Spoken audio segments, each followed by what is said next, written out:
Dobrodošli v podkastu Beyond Leadership, kjer gostimo izjemne posameznike in odkrijemo nove dimenzije vodenja in njihove talente in recepte za uspeh.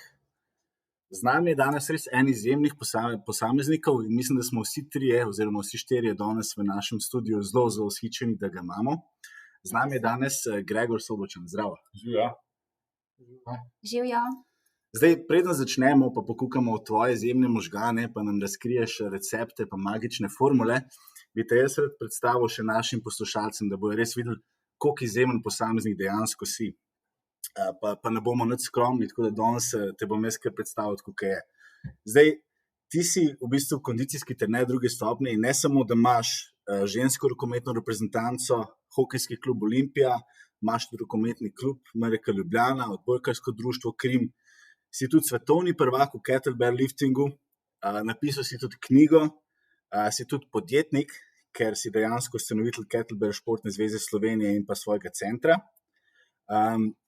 In pa hkrati si tudi lastnik in vodja Kettlebell centra. Tako da, Gregor, dobrodošel. Jaz sem, tako kot sem že povedal, zelo vesel, da se bomo danes dotaknili tudi ogromen tem, ker se mi zdi, da danes je uspešen podjetnik, hkrati tudi se mora biti zelo mentalno sposoben in pa je dostikrat tudi povezan tudi s športom. Tako da moje prvo vprašanje, ki po mojega poslušalci že poznajo, je zmer, če bi bila midva sošolca, kakšen si bil v gimnaziji? Si plonko, nisi plonko, si bil zelo ambiciozen, si bil tisti, ki je dvigal roke, kakšen si bil?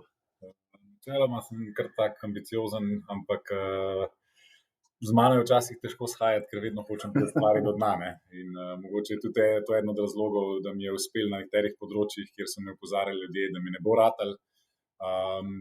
Plonkanje je bilo tako, če se mi je zdelo, da se ne bom mogel snovi naučiti, potem se je tudi to kdaj zgodilo, ampak stvari, ki me niso zanimale, mi niti niso zanimale, mi je bilo vseeno, če sem z dvojko zaključil, stvari, ki so pa me zanimale, sem se pa hotel naučiti in tam sem bil pa ponovadi petkrat, tako da moj uspeh je bil med 3 pa 4 nekje, ampak to ni bilo, da so bile vse ocene tam, ampak je bilo to neko povprečje, pa na koncu stvari, ki me zanimajo, ampak stvari, ki so bile pač nujno zlo.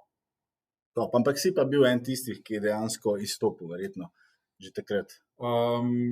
Ja, tako, nikoli ne bom rekel, da sem bil zelo tih, pač vedno sem se izpostavil, tudi kadar je bilo kakšno skupinsko plonkanje ali pa skupinsko zalivanje ure, sem pač bil zraven, oziroma včasih celo pobudnik, ja, to nikoli ni bil problem. Rad sem pa zelo hodil na te naravoslovne predmete, recimo fiziko sem imel tudi pri maturi, psihologija me je že takrat zanimala in sem jo tudi vzel za maturo.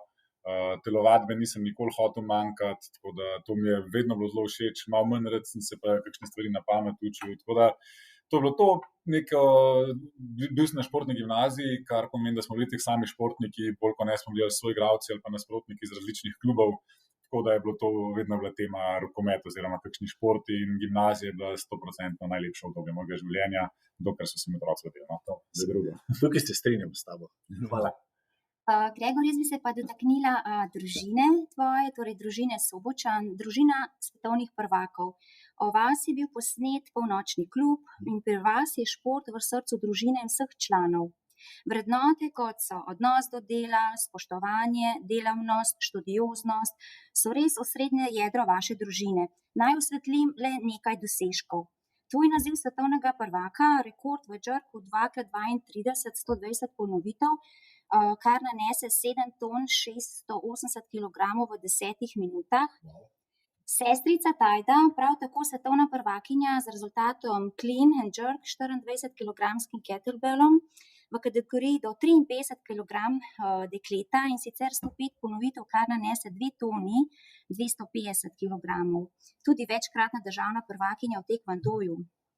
Brat Anže, večkratni prvak, pred nekaj dnevi je tekel na tekmi 120 km ultramaratonski gorski tek Savinja Celje 15 ur pri 31 stopinjah. Mamica Lijana, zdaj babica s 4 vnuki, še vedno naredi lateralni počep na eni nogi. Da ne omenjam žene Kristine, ki tudi po 2 porodih naredi še vedno mrtvi dvig, 135 kg in še več, nekoč celo v visokih petkah. V vaši družini res opazimo, da je šport prisoten skozi vse generacije, longitudinalno, ves čas in še več. Vsi imate tudi ta talent poučevanja, to moč športa prenašate na sledilce, tako na rekreativce, vrhunske športnike in to moč prav vsadite človeku v srce, če tudi nikoli ni bil prej športnik. Rečem, to je res. Zdaj, kako Tajda pa ostali delajo, se to lih ne bi spuščal, ker vsak od nas je kar precej različen, vsak ima pač tudi svoje misli, ki jih ne pove ostalim. Recimo, smo povezani na eni strani, po drugi strani pa vsak po svoje vleče. Lahko pa rečem, da zadnje čase, ker sem se zelo ukvarjal z tem, kako naši možgani delujejo, kako živčni prinašalci vplivajo in na odnos do treninga, do odnos med ljudmi, da način poučevanja, ki ga imamo vsi trije, oziroma vsaj jaz pa Tajda, ki so bila tudi sodelavca, je led by example. Tako da to je bilo tisto, kar je tudi vlekel celotno našo ekipo, Kettlebell Center, ne, recimo naše društvo je bilo leta 2005 tretje društvo na svetu, med 160 klubi, ki smo zbirali točke. In dejansko ni bilo nič kaj skrivnosti, nič kaj tajnega, razen tega, da sva s Tajdo pač bila un primer in tisti, ki je hotel slediti, je sledil. Zgleda pa, da je pač neka karizma okrog njaju, da se je to ljudi nabrali in nam je ta zadeva uspevala. Super. Gregor, zdaj jaz kot športni navdušenec bi tudi povlekel neke paralele med športnim in poslovnim svetom.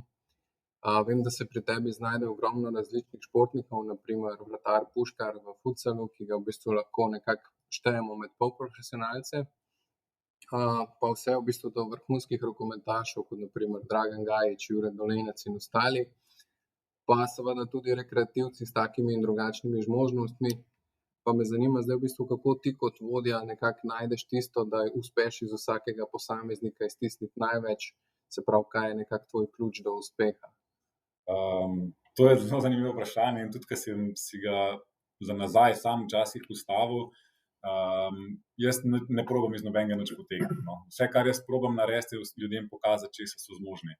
In potem je to tisto, kar jih med sabo vleče. Probam jih povezati med sabo, probam vedno narediti, oziroma sem jaz tisti mali provokator, ki spodbudim, da začnejo ljudje med sabo se spodbujati. In to ne vem, če bi to v podjetništvu ni šlo, ampak v športu pa to dostikrat potegne naprej. Sploh mogoče je to celo lažje pri fantih delati, ker jaz delam in s fanti in dekleti in pri fantih ta taktika vedno uspeva. Ne? Se pravi, malenkostna provokacija v pravo smer, lahko je to neka spodbuda nekomu, ki hoče, da jo nekdo drug sliši, pa on ni bil pohvaljen v tej smeri. Medtem ko pa pri dekletih, ker so tudi nekatera vrhunska dekleta, zdaj letos v Calcitu je Martina Guidi, ki je bila dvakrat na olimpijskih igrah, pa Ligo prvakov osvojila in z njo delo je čist nekaj drugega pri 36 letih, kot ostale dekleta, ki imajo 21, 22 let, pa še niso iz pubertete ven prišla. Ne. Tako da pač z vsakim sem nek odnos vzpostavil, tudi vidim, kakšna je oseba v smislu, je bolj goal-orientated, da je dovolj, da je samo prišla na trening, ima rada več variabilnosti ali ima rada bolj, ne vem, neko rutino in pol na podlagi tega dosti hitro to prepoznam, no? In take ljudi dam pol skupaj, da zadeva laufa. Top.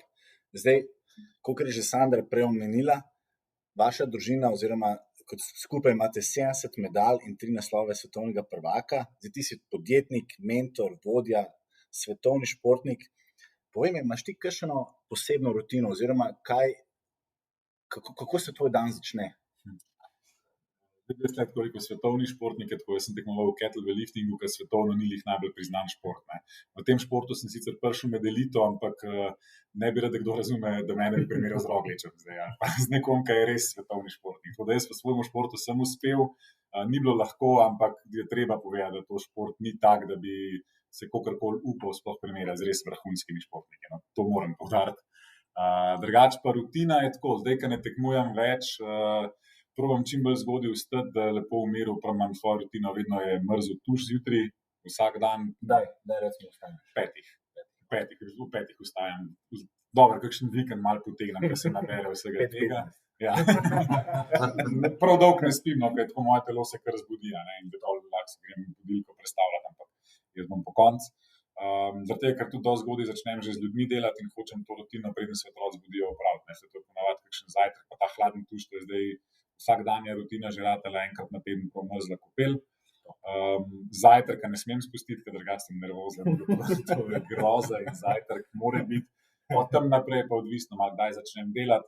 probam res tako si organizirati dan, da otroke jaz pospremim v šolo pa v vrtec, to mi je zelo pomembno, pač včasih gre, včasih pač ne gre, zaradi službe, drugega izgovora ni. Zdaj, ko ne treniram, je vsa energija usmerjena v druge stvari. Ne. Prej, ko sem pa treniral, sem pa zelo rad imel svojo rutino in takrat si bil bogi unka mi je mešal štrene. No. To se tudi moja žena dobro zaveda, da je bilo zelo težko shajati, ker bliže, kaj do tekma hujš sem bil. Ampak kako recimo handlaš različne vloge tega, da si v bistvu podjetnik, lastnik Kettlebell centra, da si dejansko predsednik Kettlebell športne zveze Slovenije, hkrati imaš pa še ogromen profesionalnih klubov, kjer si kondicijski trener. Zdaj, ta športna zveza Slovenije, to meni brez tistih, ki so mi pomagali, nikakor ne bi uspeli in zadnje čase je celo zapostavljena malo, ampak to sem mogel dati na stranski tir, eno stvar sem mogel dati na stran. Družino, tle si res vzamem čas, probam biti čim več z ostalimi, kar se tiče pa mojega dela, je pa tako. Gym je zdaj že na tem nivoju, da lahko dosti brez mene laufa, sploh ta skupinska rekreativna vadba, imam res odlične trenerje, ki mi pomagajo, pa tudi žena Kristina naredi ogromno enega dela, ki sem ga pa jaz opravil, tako da mi je tle zelo olajšano. Kar se tiče pa športov, je bilo pa na začetku ful težko, sem se res lovil, ker to v športu je od, ne vem, pri odbojki 12, pri rokometu 16 do 18, pa lahko 30 igralcev, ampak sem potem uspel vzpostaviti pomaga mi neka aplikacija, ko imam na telefonu, kjer imam vse na enem mestu, to je bila že prva stvar, ki mi je zadevo rešila. Je pa tako, da vsako nedeljo res vstanem zgodaj zjutraj, ne vem, 5:30 od 6, ko se začnem delati, pa do 12, naredim ves plan za cel teden naprej. Ne. Napišem vse treninge, analiziram, kaj se je dogajalo, tako da večino tega naredim v nedeljo, takrat pa ostali še spijo in pol, ne vem, sam še tistih 20%, kaj treba nekega prilagajanja in ostane preko tedna. Da smo si tukaj zelo podobne, ker jaz sem tudi oseba, ki je v nedeljo si pripravil plan za cel teden naprej. Ful dobro, hvala. Jaz bi se pa tudi še dotaknila tvojih rekordov, ne glede na to, da si rekel, ampak 1% ljudi na svetu doseže naziv Master of Sports International Class. In ker vsi naši bralci in tudi poslušalci ne poznajo športa kettlebell liftinga morda tako po tankost, te bom vseeno prosila, da boš mogoče osvetlil tvoje rekorde oziroma koliko truda je bilo to vloženega. Jaz bom pa za poslušalce tudi izpostavila nekaj tvojih rekordov v jerku 2x32, torej 120 ponovitev, potem v snatchu 32 kg 164 ponovitev, v snatchu 30 kg 201 ponovitev, potem snatch 28 kg 213 ponovitev, snatch 24 kg 241 ponovitev in long cycle tehnika 2x32, kar 66 ponovitev. Res ti rekordi nanesejo tudi do več 7, 8, 10 ton v 10 minutah. Nam lahko poveš za tiste, ki ne poznajo tega športa, koliko izjemnega truda in kako je v zadju priprav na take dosežke? Zdaj tako Master of Sports International Class je mogoče malo preveč specifičen izraz za ta kettlebell lifting postal, ne? Ker to je naziv, ki ga lahko dosežeš v katerem koli športu v Rusiji. In to pri njih je tako rangirano. Ne? Recimo pri nas se reče športnik A kategorije, pa šahu je velemojster, v Ameriki ima neke svoje, v Rusiji si pač mednarodni tekmovalec. In to je pač najvišji nivo, ki ga dosežeš. In zdaj, marsikdo, kaj kettlebell dvigoval, je hotel doseči neko številko, s katerim bi postal Master of Sports International Class, ampak to tako ne gre. Ne, vsi ti rezultati, ki sem jih jaz naredil, so dejansko potrjeni z strani Ruske federacije. Jaz sem mogel v Rusijo in te rezultate tam narediti. Tako da to mislim, da res nobenemu drugemu Evropejcu ni uspelo. Zelo blizu sta prišla 2 Američana, no. Ampak naziv, samo ime, to lahko tudi rokometaši, lahko Master of Sports, plavalci lahko Master of Sports, tudi International Class. Ne. To pomeni, da si na nekem velikem tekmovanju dobil medaljo. In tako priješ do tega naziva. Sami rekordi je pa ja, dolgo je trajalo, da sem to dosegel. Mogoče sem v tem športu malo predolgo vztrajal, ampak zelo me je vleklo to naprej, zelo sem hotel doseči neke številke in koliko sem jih dosegel, sem videl, da za naslednji korak, da bi direkt z Rusi konkuriral, bi mogel zelo spremeniti tudi svoj odnos do svojega telesa, do športa in tam sem pač zadevo zaključil, ker sem videl, da po tej poti, kot sem jaz delal, več ne bo šlo. Je bilo, truda je bilo zelo veliko, imel sem srečo, zato ker sem v rokometu imel dobro bazo narejeno, jaz sem vedno sem rad treniral, to mi je šlo, tudi fizična priprava mi ni bila tuja, trpljenje, tisto pod laktati, ko že vse peče, pa je težko. To sem se navadil, ne, to je pač neka spretnost, ki jo moraš obvladati, da takrat karata težko, dejansko, če malo pritisneš, rata lažje, ne, medtem ko nekdo zna odnehati, ne. In to so bile dostikrat tiste prelomne točke. Pa psihično sem jaz relativno močan bil na tekmah. No, to me nikoli ni ustrašilo, zaradi tega, ker iz rokometa je bilo, meni se je zdelo več pritiska na rokometu, kakor ko sem ketle dvigal. No. Tam sem bil sam odvisen od sebe in sem vedel, če sem se pripravil, bom dobro naredil. Če se pa nisem pripravil, pa itak sem vedel, ok, pač nisem pripravljen in ni bilo nobenega pritiska, sem naredil pač nek trening. In v zadnje je bilo veliko, lahko povem, da sem zamenil ogromen trening partnerjev, ker sam sem zelo težko treniral in sem si skozi nekoga mogel najti, da je z mano treniral, vedno sem mu dal primerno utež, da sem vedel, da je lahko on boljši od mene in pa sem ga probal zmagati. Ne. Tako da vsak trening je bila tekma, veliko folka ni z mano držal, trening partnerje sem menjal, ampak to je tisto, kar sem pol prišel na tekmo, mi je bilo isto kot trening oziroma celo lažje, ker sem bil spočit. Ja, nam samo piš, kako pa to zgleda, ko si ti pripravljaš na eno tako tekmo? Koliko to pomeni treningov na teden oziroma na dan? Kako je s hrano? Kako se mentalno pripraviš? Ja, kettlebell je individualen šport, ne, 10 minut traja disciplina, tako da je potrebno veliko kondicije, ne, tako, kar treba izdržati, ker to se dela na visoki intenzivnosti, na visokih laktatih in treningi so pač temu primerni, ne, zdaj, to je intervalni trening, to je tako kot recimo veslanje 2 kilometra, ne, in meni tega noben ni razložil, vsi so samo govorili te številke deli in jaz sem pa sam začel iz kolesarstva pa iz veslanja ven vleči treninge, ki so zelo podobni temu in sem jih pretvoril v treninge kettlebell liftinga, ne. Tako da to so bili vedno intervali, dolgi od 2 do 5 minut približno, pa sem jih sestavljal, malo pavze zraven dajal, malo sem iskal načine, kako bi se zamotil med samimi treningi, da ne bi bilo skozi eno in isto, ne. To sem tudi pol v svoji drugi knjigi, ta konjugiran sistem, kjer gre za neko povezavo med različnimi vajami, ki ti še zmeraj dvigujejo puls in potem bolj, ko prihajaš bliže tekme, bolj se specializiraš, ne. Tako da nisi non-stop na isti vaji, ker te lahko mentalno že zmatra, no. Tako da to je tako izgleda, kar se prehrane tiče, to, ker sem bil off-season, je to, nisem kaj pazil na prehrano, jaz sem vedno tekmoval do 85 kilogramov, tako da sem vedel, če jih bom okrog 87 imel v trenažnem procesu, na 3 kila ni problem dol dati. Pri kettlebell liftingu je ponavadi tehtanje en dan prej, tako da to je res najmanjši problem. Priješ na 94,9 kg in pol na tekmih imaš spet 97. Je bilo pa zadnjih 14 dni ali pa 3 tedne, ker je bilo pa treba malo rezati, pa da ti ostale energije.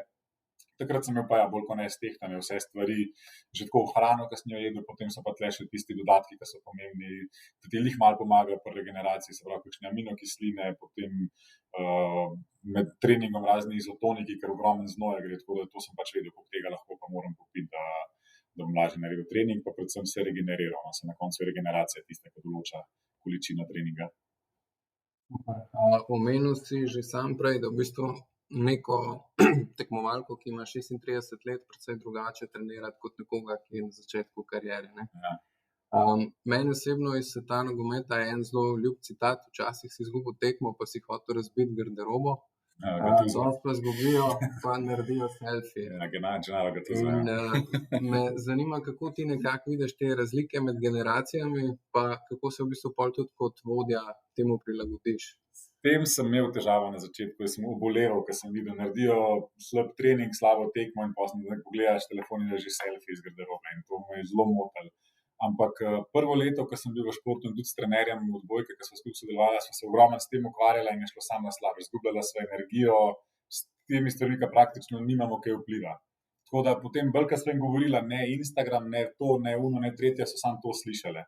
Tako da sva jim probala zapolniti glavo, ne, ampak to bilo res, sva jim probala zapolniti glavo z informacijami, ki so za njih pomembne. In sva jim govorila samo tiste stvari, o katerih pol ne bi razmišljali, se pravi nasprotnik, pa prehrana, pa to, pa pa tret. In zdaj to, pa se bojo fantje pa punce še slikali, da se bojo, se to vse bolj dostopno, ne, takrat, kaj ga tu zelo tudi ni bilo telefona, s katerim si lahko naredil selfie. Zdaj pa to s tem, kar se promovirajo in to so krivi tudi mečkan klubi, ne, ker če pogledamo klube zdaj, kaj zahtevajo od svojih igralcev, promovirajte se na Instagramu, promovirajte naš klub na Instagramu. Ja, pa če že moraš telefon, pa narediš še selfie, naredil si dober trening, pa fantih sploh, ker se jim six-pack vidi, pa ga objavljajo, ne. Zdaj, pri dekletih se pač rade malo lepše oblečejo, itak so športnice, njihova telesa so drugačna in pol iz tle ven pokažejo. Tako da pol, ko to sprejmeš, meni se zdi, da je to pač nekaj normalnega, kar je v teh časih, a ne. Proti temu se je zelo težko zdaj boriti, pa tudi ne vem, zakaj bi se. Super, jaz bi še nadaljeval mogoče s tem vprašanjem. Vidim, da so kar precejšnje razlike mogoče med ženskami pa med moškimi, pa me zanima, kako ti pol to nekako uspeš stalno balansirati, ta pristop, da res tudi pač glede na spol iztisneš maksimum iz posameznika, iz ekipe. Jaz vsaki ekipi, kjer jo treniram, obljubim, da takoj, ko je liga konec, začnemo delati za postavo pri dekletih. Jaz rečem, bomo zdaj trenirali tako, kot bom jaz rekel, zaradi tega, da tudi dobro igrale, ker bodo državne prvakinje, v točki naprej delamo beach body. So ful vesele. Pri fantih pa ni tak problem. No. Sploh, mislim, da bolj, ko si na visokem nivoju, motivacije več ni problem, oziroma ne sme biti problem, ker to so že toliko stari igralci oziroma starejši, da vidijo, da gre tle za njihovo dobro, da bojo, če se bojo poškodovali, so najslabši igralci na tekmi, ker sploh ne more stopiti na igrišče. Potem regeneracija po poškodbi bo dalj časa trajala. Jaz jih pač probam v to smer malo izobraževati. Ne. Mlajši, ki je igralec, več mu moraš to govoriti, starejši, ki je igralec, pa to bolj pa ne se že sam zaveda. Tako da jaz res se probam čim manj ukvarjati s tem, da bi nekoga prosil, da trenira. Ne. Pač to tako je. Zdaj je pa tako, če nekdo pride sam k meni, te igralci, ki pridejo iz reprezentance ali pa ki sami pridejo, ki dejansko tudi morajo plačati trening, oni vejo, zakaj so tam. Ko si pa ti dodeljen nekemu klubu, praktično, ne vem, od 18 igral, 2 si všeč, vsem ostalim si pa to besedno porinjen noter v trenažni proces. In zdaj nekatere to sprejmejo, nekatere to ne sprejmejo. Jaz sem se tako odločil, da pač jaz sem delal to, kar najbolj delam.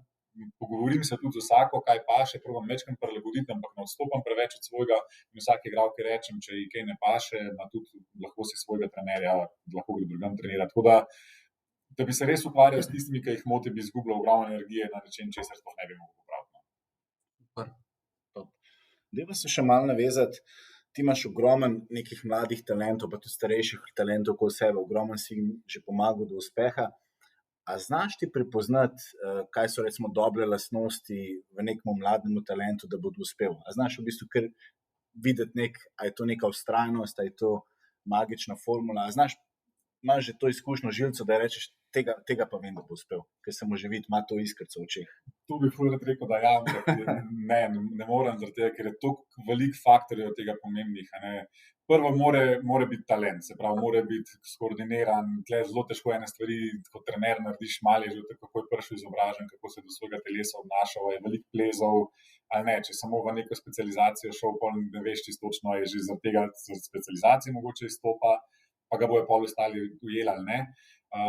Ogromno je tudi sreče, odvisno, da te v pravem trenutku nekdo vidi na neki tekmi, pa mogoče sploh ni prišel tebe gledati, to se je zgodilo že s parimi rokometaši, prišel selektor gledati enega igralca, pa nekdo drug eksplodiral na oni tekmi, o katerem se sploh ni govorilo. Tako da vidi se pridnost, lahko nekomu napoveš, da s to pridnostjo bo svoje fizične sposobnosti izboljšal.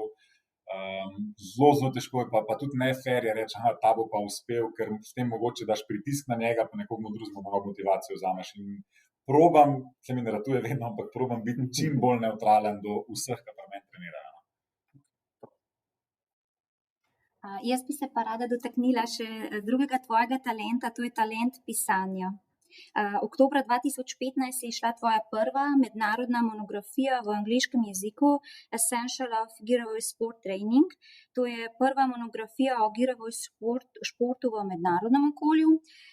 Si tudi prvi Slovenec in edini Slovenec, kot smo povedali, z nazivom Master of Sports International Class. In ta knjiga, tvoja prva monografija, je bila v mednarodni sredini Girevoy športnikov odlično sprejeta. Vsa tudi razprodana ali v nekaj tednih. Impresivno je bilo takrat tudi spremljati odzive na družbenem omrežju Facebook, ko so bralci iz vseh kontinentov pisali zahvale, odlike in refleksije. To res tudi pri pisateljih klasike oziroma klasične literature redko res zasledimo tak impresiven odziv, ki je v meni še vedno tako živ. In nam poveš nekaj o tem, o prvi monografiji in spominih na to prvo? Tle bi sam popravil, Tajda je tudi Master of Sports International Class, ne? Nisem edini Slovenci. Ja, Tajda je tudi. Ostaja v družini. Ja, ostaja v družini.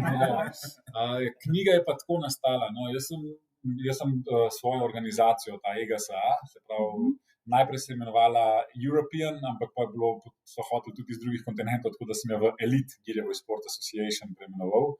In na začetku je bilo to tako, naredil sem nek manual 16 strani, kjer so bile informacije, ki so jih mogli znati. Pa mi je bilo pol mečkan že sram, da to iz roke, ker tudi nisem tako zelo malo za to računal. Pa smo naredili najprej pol eno tako vezano knjigico, pa je od tega ratalo pol 50 strani.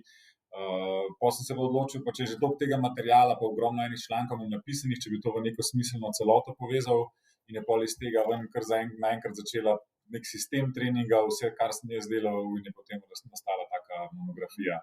V bistvu je kar naenkrat je nastala. No, niti se nisem toliko lotil pisanja, nisem niti hotel knjige napisati, ampak je bil to samo priročnik za tiste, ki bo pri meni upravljali licenco. Ne. Ampak potem je pa iz tega, ker knjiga ven prišla, odzivi so bili res super, no, meni je bilo všeč. Tudi ker dejansko jaz sem si ogromno zadev sposodil iz Rusije in ko sem tja poslal knjigo svojim trenerjem, pa te, da so pregledali, in mi je bila zadeva zelo všeč, ker sem jih tudi omenjal, no, Rusi mi je to ful všeč, če jih mečkaj omenjaš, pa daš nekaj zraven. In potem, to knjigo sem pol začel tudi v prosti prodaji prodajati. No, na začetku sem naredil 202 izvoda, zato ker to je bil seštevek mojega rekorda. Sem rekel, da 202, pa kar ostane, ne, ampak treba je še 5 ponatisov, treba pa narediti. Res nisem si mislil, da bo tako hitro ta knjiga šla, no, pa da bo tako lepo sprejeta, tako sem ful vesel. Tle bi se pa zdaj pol dotaknila, pa navezala pa še na drugo monografijo, Conjugate Approach to Girjevoj Sport Training, ta je pa sledila čez 2 leti, 2017, in dejansko je pa ta tudi zelo posebna v svojem, ker je pa si razvil tudi lastni model trenažnega procesa. Jaz se pa tudi v živo še spomnim takrat, ko je ta knjiga nastajala, dejansko od ideje, mislim, da je bilo to enkrat marca pa do maja, v 2 mesecih ob družini, ob treningih, ob vsem si napisal to knjigo. Ne? Mogoče tudi mal pogled na vse tiste tudi študente in vsi tisti, ki pišejo delo, ne? Pri tebi nikoli ni moč zaslediti tisto, ne morem pisati, kar nastane delo, ta fokus, ne, ni izgovorov, ne, to je res izjemen talent pisanja. Zaupaš, kako je to nastalo, ker res od ideje pa do zaključka 250 strani spisati v 2 mesecih ob službi, brez izgovorov, otroci so bili nečkeni čist, tako da v bistvu res kakšen nasvet bi dal za vse tiste, ki pišejo recimo magistrsko delo ali pa zaključno delo, kako se usedeš in pišeš, kdaj ti je uspelo, ker si vse ostale procese še zraven vodil. Ja, zdaj tako, ta knjiga je nastajala tako, mogoče 2 meseca, da sem jo dal v obliko knjige, kot je zdaj. Ampak ta knjiga je nastala praktično takrat, ko mi je začel s treningi pomagati Antona Nasenko, se pravi od leta 2012 naprej. Tudi knjiga je nastajala 5 let in tle notri je bilo ogromno mojih treningov napisanih, mojih idej, vsega, kar so se z Antonom pogovarjala. In jaz sem pol to uporabil in jaz sem mogel samo še zapakirati v nek spet smiselen zaključek dati. In najtežje meni pri vsaki knjigo zaključiti. Jaz bi lahko zdaj napisal eno knjigo, ampak samo zaključiti, kaj sem jaz hotel s to knjigo povedati. Bolj je bilo to, kako bi jaz to predstavil in kako bo to ven prišlo. In jaz sem na to knjigo veliko bolj ponosen kot na prvo, ampak ni bila pa tako dobro sprejeta. Mogoče ni bilo v pravem času, mogoče tudi ne vem zakaj, ni tako dobro šla v prodajo. Pol tisti, ki jo kupijo, so zelo veseli, da so jo kupili, so feedbacki v redu. Za čas, kdaj sem jo podpisal, pa tako, kot sem rekel, vse treninge, jaz si vsak trening še zmeraj zvezek v telovadnici, vsi treningi so not napisani in občutki med treningom in pol ko nek cikl treningov zaključim, ga pol tudi opišem in to sem pol delal. In tako potem knjiga je v bistvu nastala kot proces nekih mojih treningov, pa zraven še moje razmišljanja. Potem sem pa hotel tudi predstaviti ta konjugiran način treninga, ker jaz sem to iz Rusije pol ven prinesel v ta šport, da ne treniraš samo z glavo skozi zid v eno vajo, ampak pol druge stvari delaš. Takrat sem začel tudi nečkaj že se umikati stran od športa in sem hotel zadevo narediti bolj zanimivo. In zdaj mogoče je to tisto krivo, ta zanimivost v športu, ki ni toliko zanimiv, da pač knjiga ni bila sprejeta. Kar se pa pisanja tiče, pa še zmer isto, še zmer pišem članke, še zmeraj imam take ideje, mogoče bo tudi še 3. knjiga nastala. Ko dobim idejo, jaz imam skozi zraven, tudi če sem z otroki zunaj, imam zraven zvezek. Telefon moram tudi doma, ampak imam zvezek zraven in ko dobim idejo, začnem pisati, pišem, ker drugače bi pozabil in ko pridem domov, imam nek fajl odprt in tja noter pač grejo vse te ideje, kar je napisan, pa jih pol večkrat analiziram, tako da tega je zdaj spet 30-40 strani napisanih. Mogoče bo kdaj šlo, ker ne vem, zdaj nimam neke želje nove knjige pisati, no, ampak vedno je bilo tako, da ko sem dobil zalet, sem pa hotel imeti čisti mir, sem se zaprl v sobo, tudi če je bilo treba to ob 2 zjutraj, tudi s kolegico, ki mi je pomagala pri 2 knjigah, sva je rekla, pač nemogoče, da jaz ob 4 zjutraj zaključim pisanje, ker je to pošljem ta material, ki ga je pa ona lektorirala. Ne. Tako da je bilo takrat, ko sem se usedel, takrat sem zapisal in pač ni važno, koliko je bila ura. Ne. Edini mir, ki sem ga imel v 2 otrokih, je bilo pa ponočne. Tako da takrat je večina tega je pol nastalo, oblike pa to idej je takrat nam prišlo. Super. Del športa so pač nažalost tudi poškodbe, težje tudi, naprimer, mene zanima, kako ti najprej uspeš pri nekem posamezniku odpraviti tisto neko miselno blokado, da se lahko vrne na polno pripravljenost. Pa če se mogoče še vrnem, recimo tudi spet na en rokometen primer, recimo jaz se spomnim na začetku kariere, Vid Kavtičnik je bil bolj nekje na krilu, potem pač seveda naravni proces staranja, tudi nekaj težjih poškodb, pa kako pa potem v bistvu še pripraviš igralca, da prilagodi telo, način razmišljanja na neko novo realnost. Ja. Zelo dobro odgovor na to temo je dal Dmitrij Klokov, ko smo imeli sportcamp v Rusiji. On je pač weightlifter, ne, dvigovalec v teži, ampak takrat mi je dal res dobro zamisliti. 10-dnevni kamp je bil in je rekel, fante, zdaj ste se naučili marsikaj o treniranju, ne, morate se navaditi nekaj o poškodbah. Če se mi zavedamo, koliko časa traja, ko si poškoduješ mišico, da se nazaj vrneš, ne, in smo vsi pač rekli, malo odvisno poškodbe, ampak v parih tednih si nazaj. Pa je rekel, dobro, kaj pa, ko si zlomaš roko, ne, koliko časa traja, pa smo spet rekli 3 do 5, 6 tednov, rekel, ja, pravilen odgovor, kaj pa, če si tetivo poškoduješ, ne, strgaš, pa smo rekli 6 do 8 mesecev, rekel, ja, super odgovor, ne, kaj pa, če v možganih se poškoduješ, v smislu psihološko padeš, ne, smo bili vsi tih. Ker rekel, no, gremo od začetka, ko si poškoduješ mišico, greš fizioterapeutu, zlomaš kost, daš gips, strgaš vez, greš na operacijo, kdo gre pa psihologu. Ne, in pol na koncu je psihološka tista blokada, ki jo je treba odpraviti. Zdaj pa, zato so športni psihologi tle tudi sam, ne vem, jaz hvala Bogu, takrat, ko sem tekmoval, nisem imel nobene poškodbe praktično. Zgodila se mi je ena pol, ampak jaz sem imel časa, kolikor sem hotel, da sem jo rešil. Zdaj, igralci, ki so majčkeno starejši oziroma po prvi poškodbi se začnejo zavedati minljivosti svoje in takrat začnejo delati več na preventivi.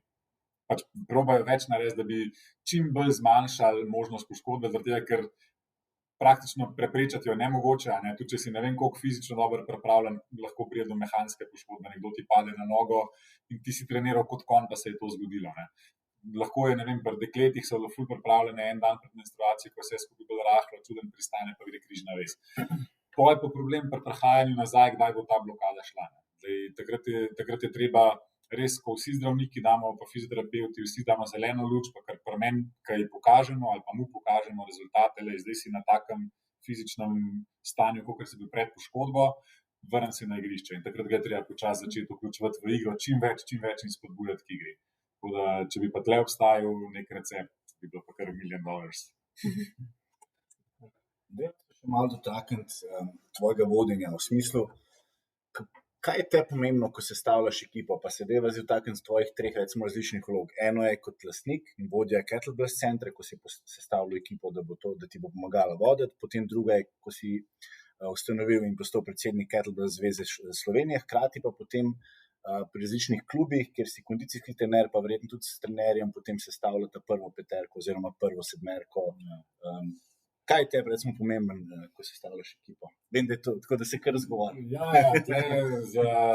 kar se tiče, ker zveza je dejansko tudi politični organ in tle najrajše ne bi bil predsednik zveze in najrajše ne bi imel s to zvezo nič, kot kar treninge delo. Ampak takrat je pač tako je mogel biti, pač mogel si znati rusko govoriti, mogel si z Rusi tudi komunicirati, ker z njimi sploh v športu to je še napol neandertalno, no, ker to je katastrofa in pa sem bil jaz nekako postavljen v to vlogo. Sicer na začetku sem jaz postavil zvezo, mogli smo biti 3 klubi, ampak jaz sem se te vloge hotel losati in še zmeraj se jo hočem losati, ampak Kettlebell lifting je zdaj itak v zatonu, tako da ta zveza nekaj časa bo še, pa ne bo. Ne vem, ne vidim, tudi jaz nič več ne delam za to zvezo, zdaj kakšno izobraževanje bomo še naredili, ampak to ni zadeva, kar jaz hočem delati. Se pravi, ne delam z veseljem in pač sem se odločil, da to ne bom delal. Če bo kdo prevzel, super, bom vesel, bom pomagal pri izobraževanjih, pri tem materialu tega naredim ogromno, pri samem vodenju, pa kaj enkrat papirologija zraven, sem pa bolj, da me ni zraven, ker je slab za organizacijo. Kar se tiče Kettlebell centra, na začetku brez tajde ni šans, da bi to sploh šlo, ker je skrbela za internetno stran, skrbela je za organizacijo, pa odnos s strankami. Spet jaz sem bolj skrbel za treninge, jaz vedno sem perfekcionist glede treningov, no tle res ne popuščam, ne pustim nič na ključju, čist nič. Zdaj pa Tajda ima svojo kariero, tudi svojo družino, tako da zdaj imam drugo ekipo v telovadnici, mi žena ogromno pomaga, se pravi ogromno to, kar je papirologija, administracija je na njej. Imam 2 trenerja, brez katerih bi tudi zdaj zelo težko sfolgal sploh te rekreativne vadbe, ker bi mi preveč časa to pobrali. Jaz probam tako voditi, da dam neke ideje, kako bi pa zadevo skupaj rešili. Rad vidim, da lahko razdelimo vloge med tiste, ki te stvari znajo delati. Ker spet, jaz bi lahko bil sam v tem džimu, lahko bi bil tudi po 12 do 16 ur na dan, pa bi džim slab šlaufal, pa še ne bi imel časa zase. Tako da pač res probam dati tistim stvari, ki to znajo delati. Zdaj, mogoče so v kakšno stvar še preveč vpletan, ker je dejansko džim moj, pa bi tudi rad videl, da bi bil džim od vseh, da bi tudi to vlogo videli, da bi skupno delali za ta telovadnico ali pa kakorkoli bomo tudi videli, kako bo šlo to naprej. Kar se tiče pa v klubu, je pa tako, da bolj na začetku priprav meni glavni trener pušča vse. Praktično mi zdaj že vsi v vseh klubih, razen pri hokeju, ko sem prvo leto, ampak v vseh ostalih klubih mi 100% zaupajo celotne priprave, potem pa bolj, ko se bliža liga, več je sodelovanja, več je pogovarjanja, manj imam jaz vloge, sploh pri tej fizični pripravi, bolj gre tudi za to, ko pridejo športniki k meni, da se po treningu samo dobro počutijo. Za neko vzdrževanje gre, tisti, ki se bolj zavedajo tega, naredijo trening malo bolj resno, ostali pa jih probam tako prepričati, da jim bo trening samo nekako pospešil regeneracijo oziroma da bomo uspeli ohraniti to, kar smo naredili v fazi priprav. Sodelovanje s trenerjem, zdaj pri odbojki se slišimo vsak dan, ker pač to je delo z dekleti, to je prva zadeva. Prvič leto smo v situaciji, ki gremo v Ligo prvakov, imamo tudi ekipo na papirju strašno močno, tega se zavedamo mi, tega se zavedajo dekleta, ampak zdaj pa to treba dati na teren. In v zadnjem tednu, ker v sredo je prva tekma za Ligo prvakov in zdaj se začenja napetost. In vsak dan smo po 1 uro s pomočnikom trenerja, z glavnim trenerjem, pa z vsakimi igralkami, ogromno je zdaj tako psihološkega dela. Tudi ko pridejo na trening, če bi nekdo od odzunaj ta trening rekel, pa vi sploh delate na treningu. Ampak mi, kar smo naredili do zdaj, zdaj gre samo za tisto piljenje forme, pa gre za v bistvu dvigovanje forme, forma se pa dviguje takrat, ko si spočitne, takrat, ko treniraš. Tako da, ko se nekako to razume, pol to gre. Zdaj pa ne vem, če bo malo sreče, da ujamemo kakšen ta prav val, lahko naredimo res dobro, z malo smole lahko zelo hitro izpademo. To bomo pa videli in bomo to pol reševali z dneva v dan sproti. Prav bi pa izpostavil, da je v bistvu komunikacija in s trenerji in z tvojo ekipo ena izmed ključnih stvari. Komunikacija je ključ posod. Brez tega se nič ne da zmeniti. Če vsak v sebi nekaj drži, potem ne vem, lahko pride, kaj ta skriva oziroma zakaj mi tega nisi povedal.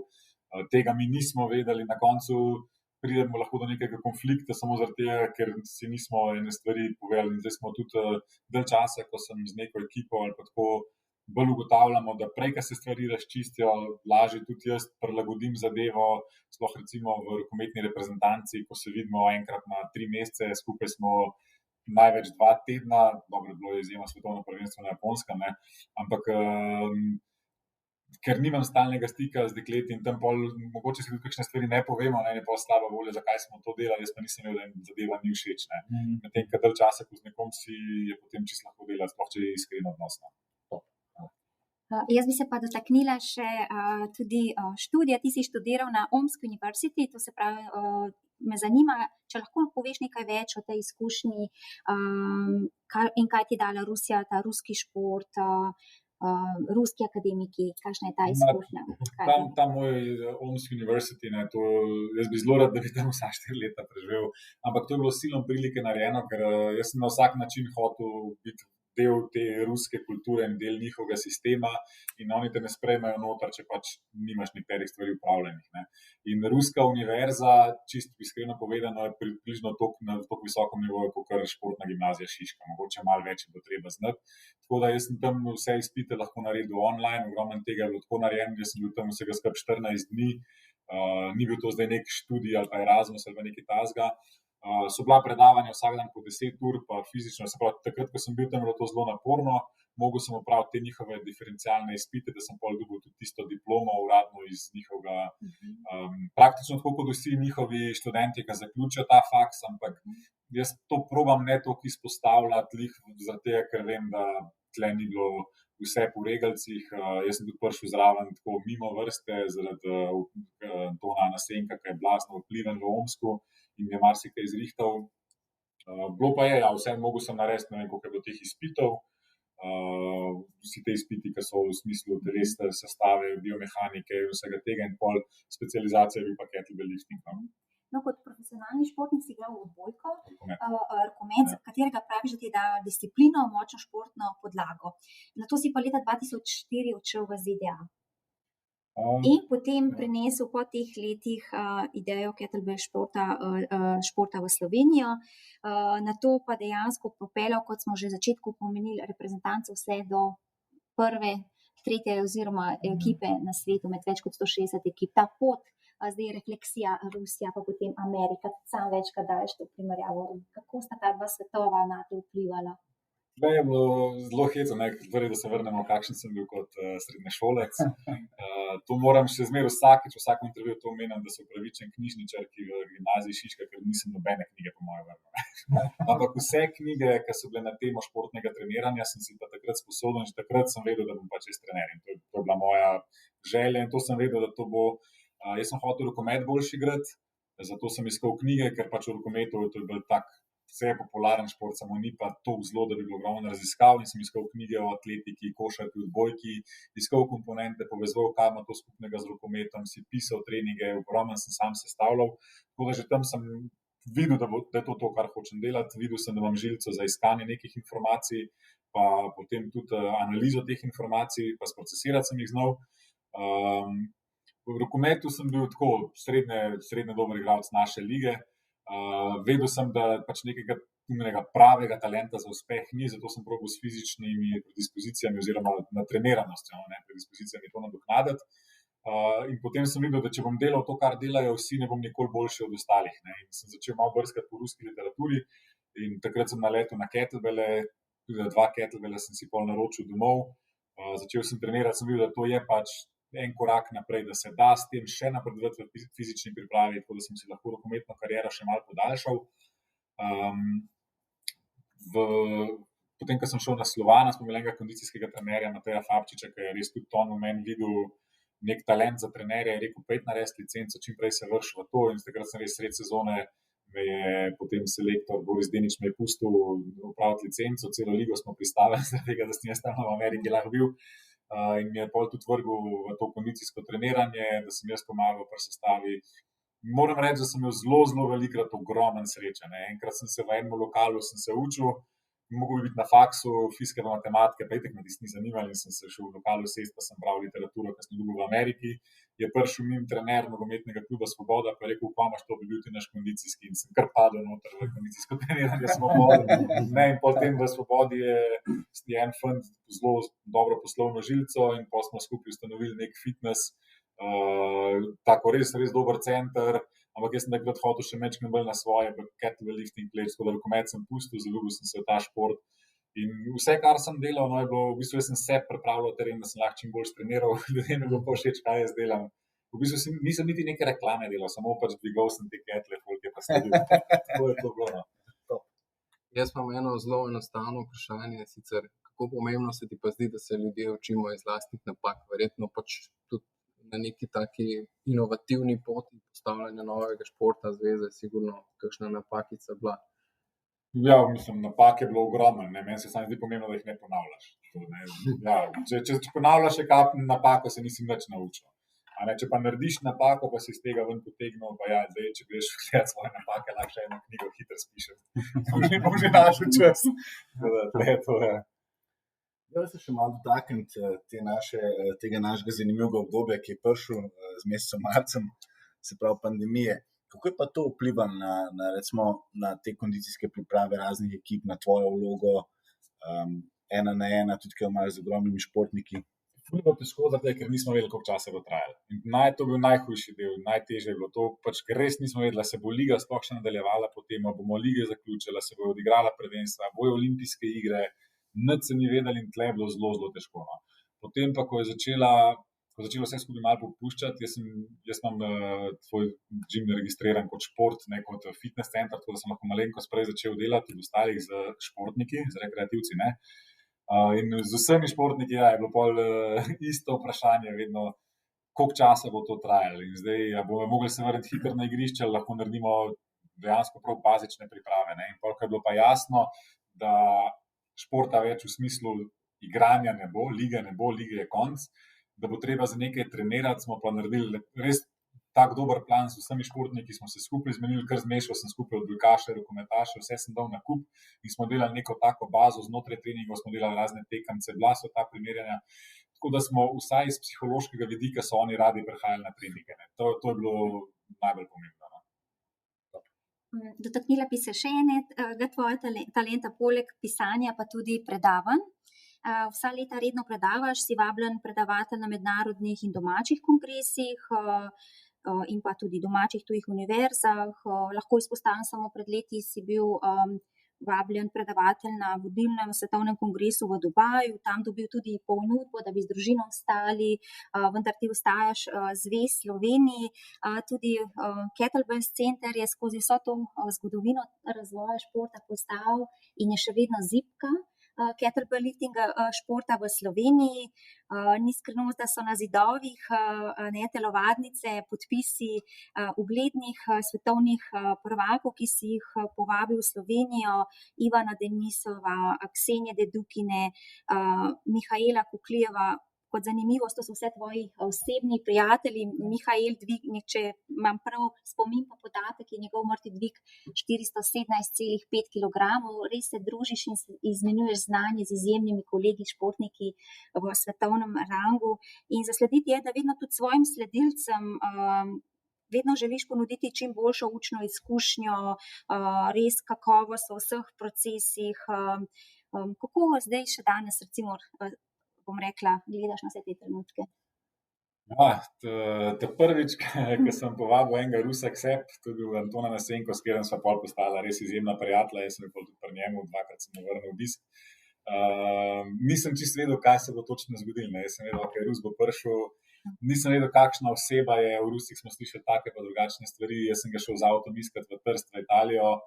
In takrat je bil on v top formi, tudi njegovo telo je bilo tako izrezano, res se mu je videti, da je živalsko pripravljen. In potem je prišel iz vlaka v eni majici brez rokavov, eno torbo imel na rami, nisem vedel, kam mu reči živ, on je pa meni kar v naročje skočil, rekel hvala, ker si me povabil v Slovenijo, sem pregledal, kaj je zdaj to. No. Potem sem prišla v Ljubljano, peljal sem ga v penzion Tavčar, ki je čisto blizu telovadnice, tudi blizu, kjer jaz živim. In hotel sem, da ostane nekaj 3 dni pri meni. Mislim, v Sloveniji in pol po 2 dneh je rekel, da me mora nekaj naučiti v Rusiji, da Rusa nikoli ne daš v hotel, ampak ga moraš vedno vse domov povabiti. Tako da sva takoj pol s Kristino pospravila stanovanje, takrat otrok še ni bilo. Sva ga povabila k nama, tako da še en teden je bil pol pri nama, nama je kuhal, da je seznanil s tem. Tako da sem pol videl, ok, to je tako in sem rekel, noč bom pa jaz te Ruse povabil k sebi, ker hoditi nekam na seminar, da pridem jaz med 20 ljudi in bom imel točno tako izkušnjo kot ostalih 20. Jaz sem pa hotel priti v glavo šampiona. Ne? In ko si ti z njemu na zajtrku, ko ti vidiš njegovo dejansko rutino 5, 6, 7 dni zapored, kako to izgleda, kakšen je to fokus. Pa bolj, ko ga spoznavaš, bolj veš, da je to čisto normalen, navaden človek, ki hoče imeti tudi svoj mir, ki se tudi rad zabava, ki tudi rad kakšno pivo spije, ko eni mislijo, to pa, ko bi v celibatu, da živite. No, ni tako, ne. Pa moram reči, Anton, to bilo maja, potem pa za moj rojstni dan, 8. oktobra, se je kar prikazal na vratih in je rekel, prišel sem za rojstni dan, tako izlomska parleta, tako pa je to zdaj. Ti se bilo noro, ne, in potem pa še Ivan Denisov, on je isto, enkrat se kar pripeljal z džipom iz Čeljabinska, 4000 km, sosedov avto in prišel in se enkrat pokazal na vratih našega džima. Sploh nisem mogel govoriti, kaj točno mu je, kaj se dogaja, sabo imel še eno prijateljico. In si rekel, z avtom so se usedla, so prišli v Slovenijo. Tako da Potem sem jih začel tako spoznavati in bolj, ko smo se pogovarjali, bolj smo videli, da tako kot nekateri ljudje, ki jim je rutina vsako jutro, ne vem, popiti kavo in jim nekaj drugega narediti vsako jutro. Tako ker nekomu vsak dan obvezno po šihtu iti na eno pivo, je temu obvezno narediti nekaj drugega. Ne. In ko se pogovarjaš s šampionom, pol tudi vidiš njihovo razmišljanje in to te prevzame. To je tisto, kar te dela pol drugačnega od ostalih.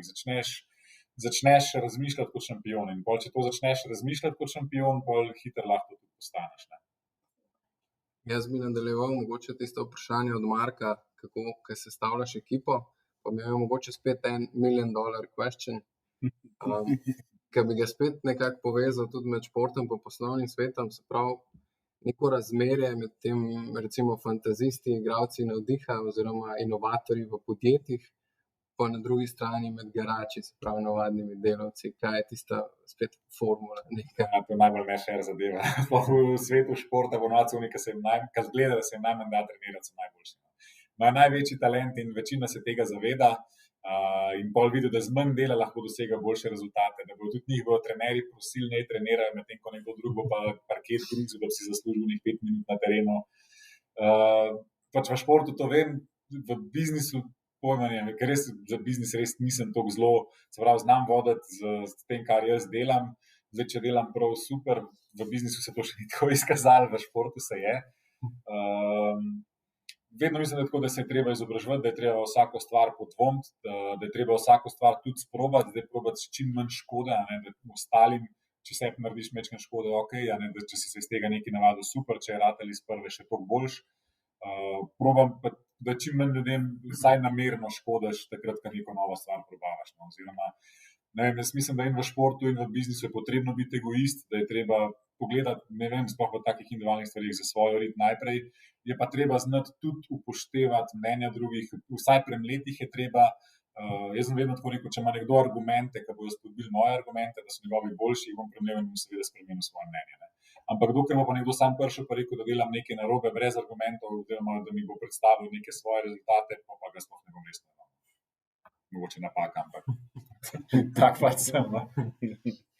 Zdaj, ti si kar nekaj časa si namenil temu, se pravi, da si šel v ta globalen mindset, bil si v Rusiji, bil si v Ameriki, jaz sem tudi kar lep čas preživel v Ameriki. Kako pa misliš, da je to vplivalo na te, da si dejansko z rusko mentaliteto ali pa z ameriško mentaliteto dejansko naredil nekaj novega in v bistvu postal zmagovalec šampion? Kako je to vplivalo na te?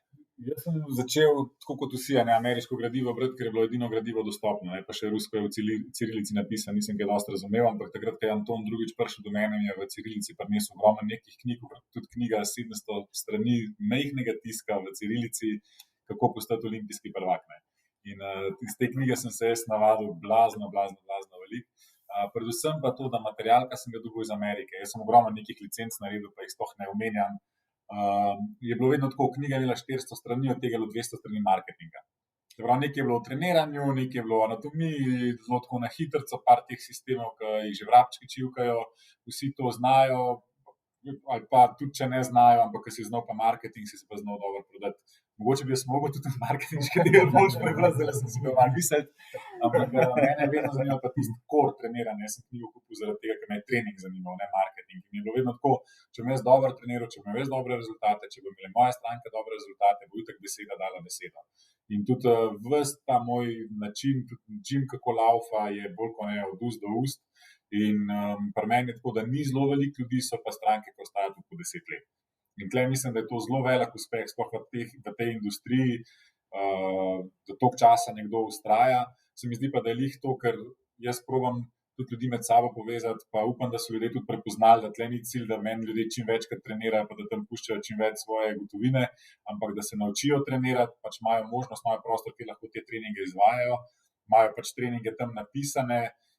Jaz pa tudi spodbujam ljudi, da naj se čim več probajo gibati zunaj, naj čim več tega, kar se pri meni naučijo, tudi uporabijo takrat, ko niso v telovadnici, kadar grejo na morje. In moram reči, da sem zelo razočaran, ker dostikrat pred poletjem dobim vprašanje, a mi daš kakšen trening?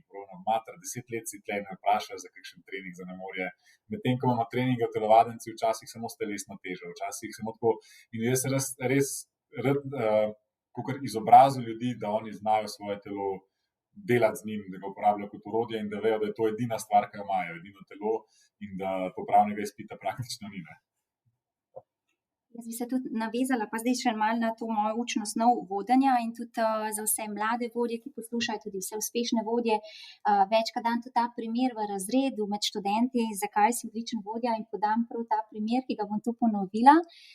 Namreč pri vodenju in bom te vzporednice predstavila, je zelo pomembno, ko gledamo vodenje v poslovnem svetu, se veliko govori o pomenu povratne informacije in rada bi s poslušalci delila tvoje načelo in ta pristop. Recimo, tekme so načeloma potekale ob sobotah in takrat si kot selektor, kot glavni trener peljal svoje atlete. To so bili avtobusi tudi po 35-30. Jaz sem počaščena, da sem tudi sama se udeležila kar en velik zalogaj teh tekem in bila vključena tudi kot seniorka v ekipo. In želim reči, sam si tekmoval, takšni avtobusi so šli na pot recimo 5-6 v tujino, atleti so bili v avtobusu, vodil si jih, sam si tudi tekmoval, ves čas moral skrbeti za svojo, bom rekla, fokus, osredotočenost na sam rezultat, osredotočenost na tekmo. Potem pa po tekmi, smo se vračali nazaj in vem, da si vedno potem v nedeljo rekel, čustva se morajo umiriti, v ponedeljek pa je že sledil napisan članek, tam 3 do 5 ali 6 strani, to vseh 10 let in bil objavljen na spletni strani in teh člankov več kot 100-200, še zdaj na spletni strani zveze. V tem članku je bilo vedno najprej splošna analiza tekme, kaj se je dogajalo, potem pa čisto za vsakega posameznika rezultat, kaj je dosegal, kaj ne, a bi lahko izboljšal in to pa vsem lahkotno, ne, večkrat pogledam, če bi vsak vodja, ne, v praksi odpeljal svoje zaposlene na nek team building in potem res naredil refleksijo, ampak res v taki noti tako, lahko malo poveš, od kje ta praksa, ne, morda tudi ne veš, jaz pa iz učbenika recimo pa te prakse, ključnih povratnih informacij, tako je ekipa močno rasla, ne.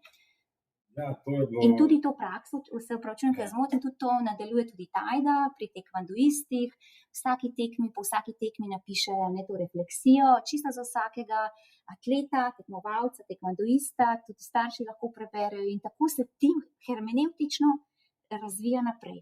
Ja, to moram reči, da je meni zelo žal, da tega več ni, ampak vsi tisti, ki smo bili to udeleženi, smo pač zrasli na svoje družine in zdaj nam to pač drugače gledamo na vse skupaj, pač tudi kettlebell-lifting ni več v takem zagonu, kot je bil.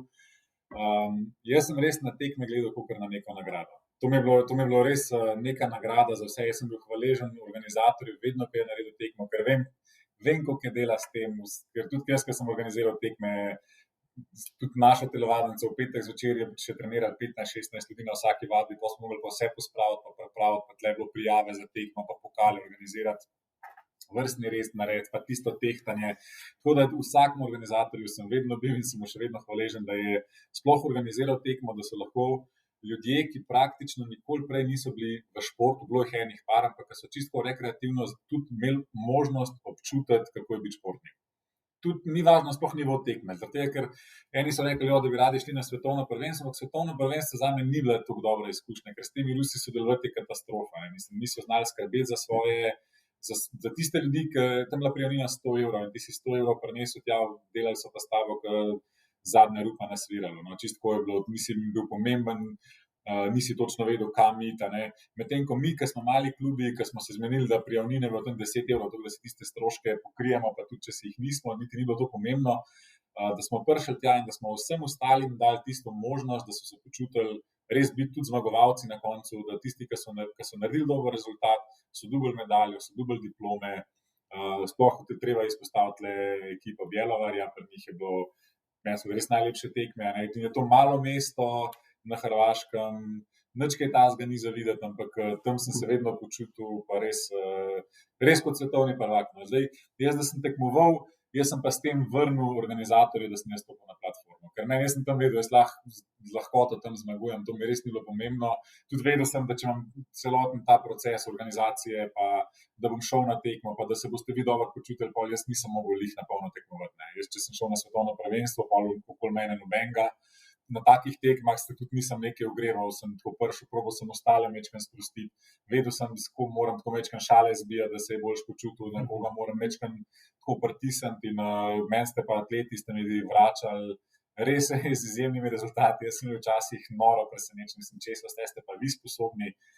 Zase sem vedel, da sem se takrat obnašal kot profi, vi ste pa imeli še 1000 drugih stvari in tako, bilo je naporno v smislu neke stvari narediti, ampak ker ste mi pa vi tako dobro vračali, je bilo pa to čisto lahko. No. In to, kar ste vi meni dali na teh tekmah, je bilo pa čisto lahko zliti na papir, ker sem se pa tudi čutil jaz dolžnega vsakmu od vas vrniti nazaj pač tisto, kar ste vi dali meni še v tem smislu, da se je vsak tudi v članku prepoznal, ker tega pa recimo manjka drugje, da bi znali ljudje vrniti tudi športnikom na tak način ali pa na tem nivoju, da se nekje, ko bereš, da vidiš omenjeno svoje ime, da si pohvaljen na tak ali pa drugačen način. Tako da tle sem jaz se res čutil dolžnega, da to narediti in to ni bilo nikoli težko ali pa da sem mogel razmišljati. To se je zgodilo res v nedeljo, naslednji dan, ker sem malo streznil svoje misli, kaj je bilo, rezultate smo si takoj delili in jaz sem tudi videl vas, ki ste tekmovali, jaz sem z vsakim tudi tekmoval, vsakega probal spodbujati, če sta bila dva naenkrat slučajno na istem flightu, sem jaz naredil 10 km, tam od enega do drugega laufal, mislim, sem jaz probal vrniti vse to, kar ste vi meni dajali. Tako da včasih se res zdi, kaj vse sem jaz za ta šport naredil, na koncu ste pa vi tisti, ki ste vse to dali. Ker jaz mislim, da tako prvi lider brez followerjev ni nič. Tako da vi ste bili polni followerji, ker ste mene naredili liderja. Ne? In jaz bi lahko še nekako dober trener, če ne bi bilo nobenega, ki bi to naredil na tekmah, noben za to ne bi vedel. In jaz lahko bil načitan v praksi tudi na sebi, ampak s tem nisem nič naredil. Ne? Tako da še zmeraj pravim, vedno bom kettlebellu in vsem tistim, ki ste bili zraven, vedno hvaležen, pa vedno probam vračati vse, kar ste vi meni dali. Hvala. Jaz bi vprašal tole, če se vrnemo mogoče nazaj na Viško Svobodo, se pravi na začetke, pa potem na današnji dan v letu 2020. Kako se je pa tvoj slog vodenja v bistvu v tem obdobju nekako spremenil, če se je? Ja, tudi način treningov se je večkrat spremenil, zaradi tega, ker res več ne tekmujem. Ne? In prej, ko sem jaz tekmoval, dostikrat je bilo tako, da sem jaz pokazal, kaj se naredi in da smo probali zadevo voditi, okrog mene se je to gradilo. Zdaj, ker res več ne vodim, moram veliko več razlagati. In s tem razlagami zdaj vidim, da tudi trening samo napisati je nekaj, trening pol narediti. In kar probam zdaj narediti, tudi naslednji korak, se je prej Sandra govorila, bom jaz probal svoje varovance, te, ki mi sledijo, svoje stranke, kakorkoli, da jih naslovim, izobraževati iz meseca v mesec, zakaj oni sploh kaj delajo. Ne? To, kar sem prej rekel, je zgoditi, da na koncu, ko nekdo gre iz mojega džima, da je on zrasel kot oseba. Da on razume, ker ne vem, če razumeš drugo svetovno vojno, zakaj ne bi razumel, kako so v tistem času uspeli ljudje trenirati. Če razumeš pol tiste hipijevske čase, takrat je bil trening drugačen. Kako se trening z leti spreminja, a mi moramo zdaj v leta 2020 trenirati, kot so trenirali leta 2019, ali za nas, navadne smrtnike, rekreativce, dovolj dobro, če treniramo tako, kot so trenirali leta 96. In da tudi začnejo ljudje primerjati, leta takrat se je trenirali tako, prišle so ven nove raziskave, zakaj se je sistem spremenil. In tudi jaz bom lahko videl, ker relativno veliko ljudi pa je tistih, ki z mano trenirajo, bom tudi lahko naredil neko analizo, na katero obdobje se ljudje bolj navežejo, na katerega se bolj odzivajo psihično, fizično, kater trening jim je lažje zdržati. Tako da način vodenja mojega je vse bolj gre v izobraževanje. No, to bi jaz rad. In tudi meni se zdi, da toliko časa sem v nekem klubu zraven ali pa mi ljudje sledijo, ker jaz probam res bolj na mentorski način zdaj trenutno voditi celo zadevo, kot da bi samo pisal pa rekel, evo, tle imate pa potrudite se. Mogoče bi to šlo na kakšnem višjem nivoju, na res nekje, kjer so ogromni denarji, kjer ni nobenih emocij več, ampak jaz se pa tega ne gremo. To mi pa nikoli ni bil cilj, da se brez emocij samo to dela. No. To pa že preveč poslovno, mogoče mi zato tudi poslovno ne gre to dobro. Zdaj, tako v poslovnem svetu, kot v svetu športa, se mi zdi zelo pomembna ta zmagovalna miselnost, ta mindset.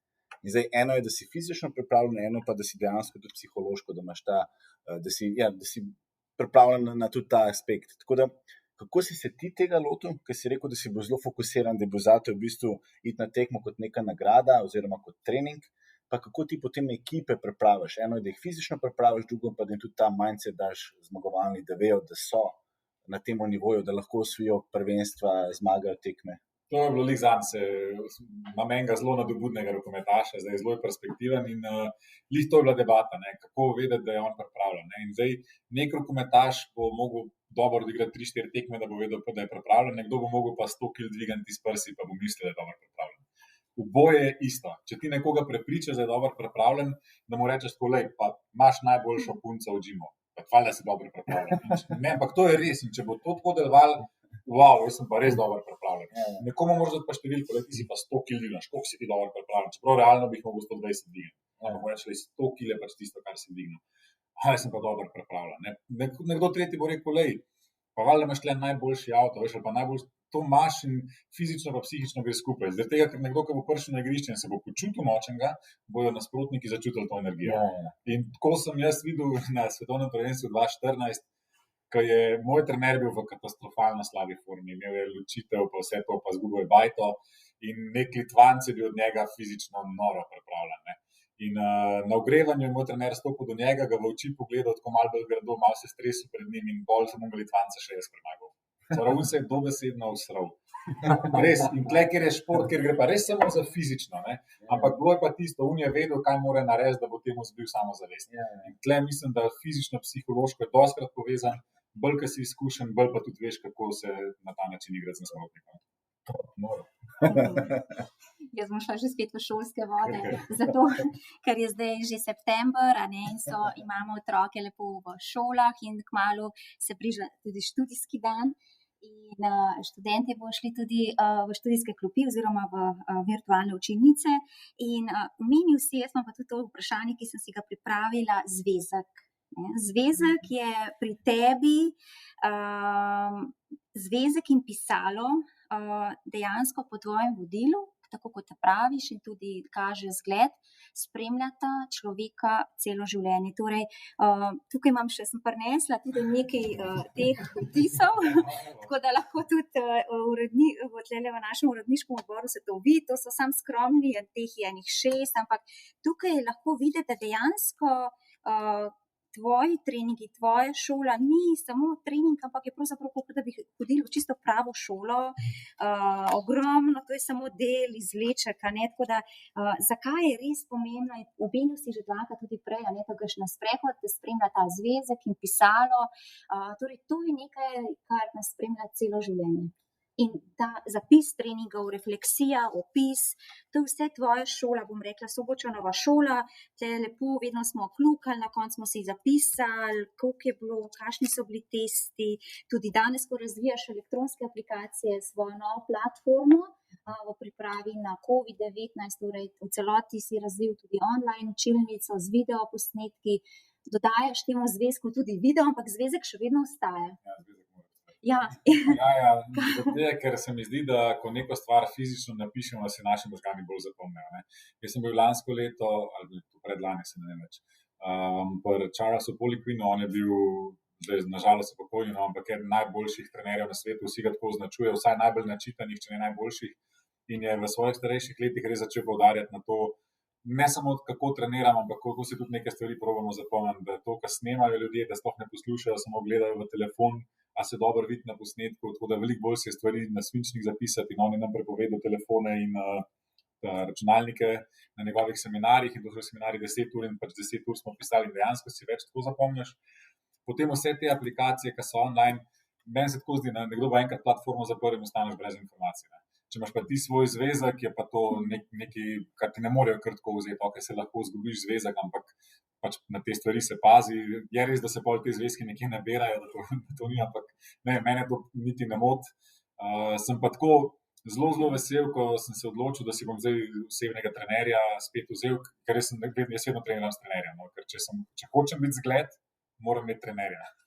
Če jaz nimam trenerja, komu sem pa zgled, ne? In jaz sem zdaj trenerja, to je 6-kratni mister Olimpija Dorian Yates. In sem mu napisal, če bi lahko jaz pod njemu treniral, pod njegovim vodstvom in je rekel, ok, prvo si prebere moje zapiske. Mi je poslal zapiske 6 let treningov priprave na mister Olimpija. Vse na roko napisano v zvezke, kakšen cilj, kakšen trening je delal, vse občutke, ki jih je imel noter z vsemi kletvicami, ki mu treningi niso ratali. To je noro, kar sem dobil od njega. In tudi trening, ki mi je poslal v neki sicer aplikaciji, ni trening, ki bi mi delala, da bi notri pisali, ki laže, to tam piše samo shema treninga in rekel, zapiši jo v zvezek, ker ta zvezek ti bo enkrat prav prišel. In zdaj imam jaz od leta 2009 vse zvezke, kar jih imam, ko sem začel s kettlebelli trenirati, ko sem pripravljal na svetovna prvenstva, predtem pa tudi, ker sem v rokometu treniral večino stvari, če bi dobro pobrskal, bi še zmeraj našel kakšne kondicijske priprave smo imeli. Tako da tle bi kar jaz ostal zvest, papirje pa svinčnike. Ja, zvezek ostaja. Omenil si, da se v bistvu z leti nekako vedno bolj vidiš v vlogi mentorja. Pa me zanima, kako pomembna se ti zdi vloga mentorja za nekoga, ki raste, ki napreduje, pa če si mogoče ti v svojem življenju tudi imel neko osebo, ki ti je bila kot mentor. Po mentorjev je velika, kdo je pustil največ posledic na meni, poleg pač staršev, je sigurno Boris Denič, takrat je bil on moj trener, ko sem bil v tistih letih, ko sem to najbolj rabil, in je tudi način vodenja njegov, marsikomu ni bil všeč, ampak ne vem, jaz pa dejansko nisem to gledal kot nekaj slabega, da je on tam kričal, ampak on je imel nas tokrat, da bi res za nas vse naredil in jaz tudi probam na ta način tudi to naš gym tako voditi, to ljudje tudi prepoznajo, mogoče včasih ni lih najbolj primeren, mislim, jaz se ne berem na gymu nikoli, ampak način, na kakšen ga povem, tudi, ne vem, nekomu rečem, pa dobro, zdaj ti pa že 10-tič govorim eno stvar, To nekak trener ne bi rekel, če hočeš stanko obdržati, ampak poveš še 11-tič, pa upaš, da ti bo plačal še za 12-tič, ko boš to govoril. Ampak se pravi, to pač ni lih moj cilj. In jaz mislim, da mentor se ti ne moreš ven metati, ampak si ga nekdo sam zbere. In zdaj jaz probam, če bom jaz iskreno delal na iskren način to, kar počnem, pa me bojo ljudje prepoznali kot nekega mentorja, super. Jaz bom probal več informacij, da tudi online. Zato sem tudi to platformo zdaj naredil, COVID je bil ta karantena, ki je bilo v bistvu neko super obdobje, da sem tudi videl, kako bi naprej mogoče rad delal, ker večina trenerjev je začeli izvajati treninge pred računalnikom. Sem rekel, to ni šans, da me je zdelo trening pred računalnikom, pač sem pa malo predober za to, pač vem, samohvalno, ampak resno rekel, ne bom to delal, pač aerobičarke pa influencerke in ne bom to delal. In sem vsak dan, oziroma 3-krat na teden posnel vsaj 30-minutni video, v katerem sem razložil nekaj osnovne stvari, ki se mi zdaj dobro. 10 let pri meni trenirate, sploh veste, katere kosti imate v telesu.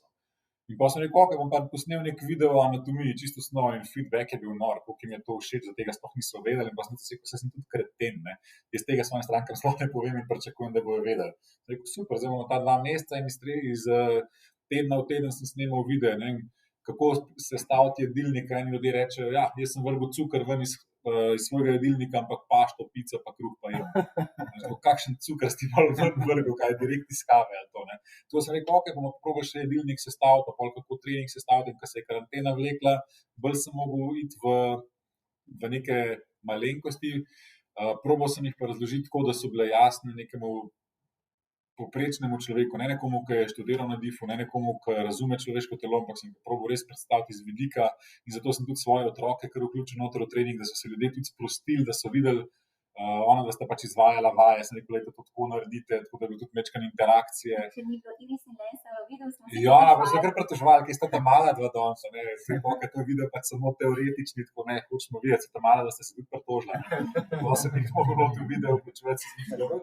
To je bilo kar zanimivo, kako tudi njih vključiti, ker če bi videl 40 minut dolg, 4 leta staro punčko držati skoncentrirano, 40 minut je bil ful uspeh. V eni videi so nastajali tudi po 3-krat in tako po 20 minutah je začela težiti, pa od začetka snemati.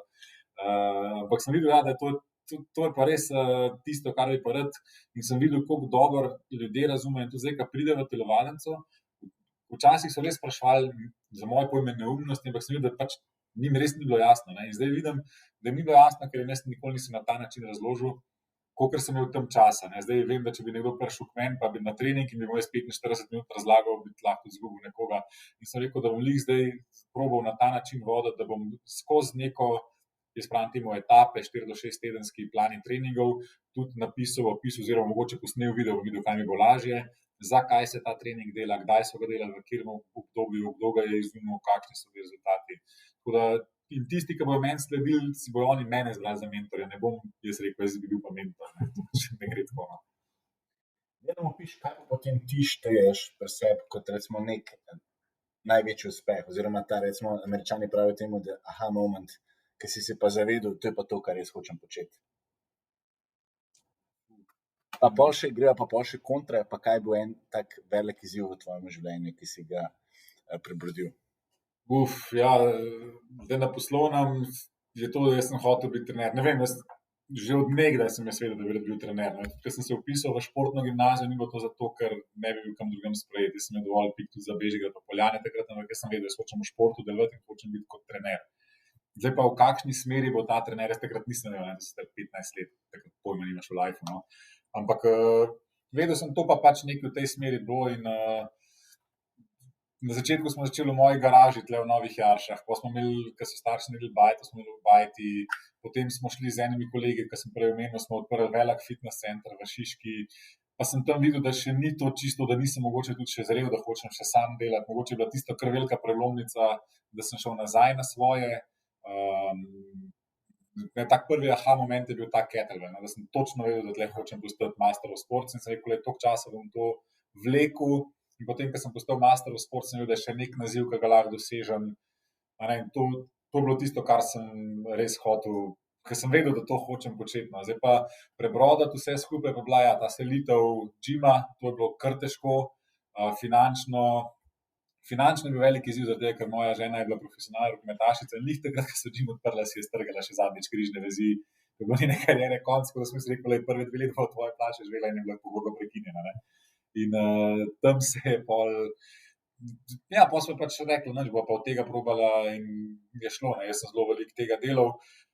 Ko so me povabili na prvo predavanje, so vsi rekli, da imam ta sposobnost govora, predajanja znanja, da imam.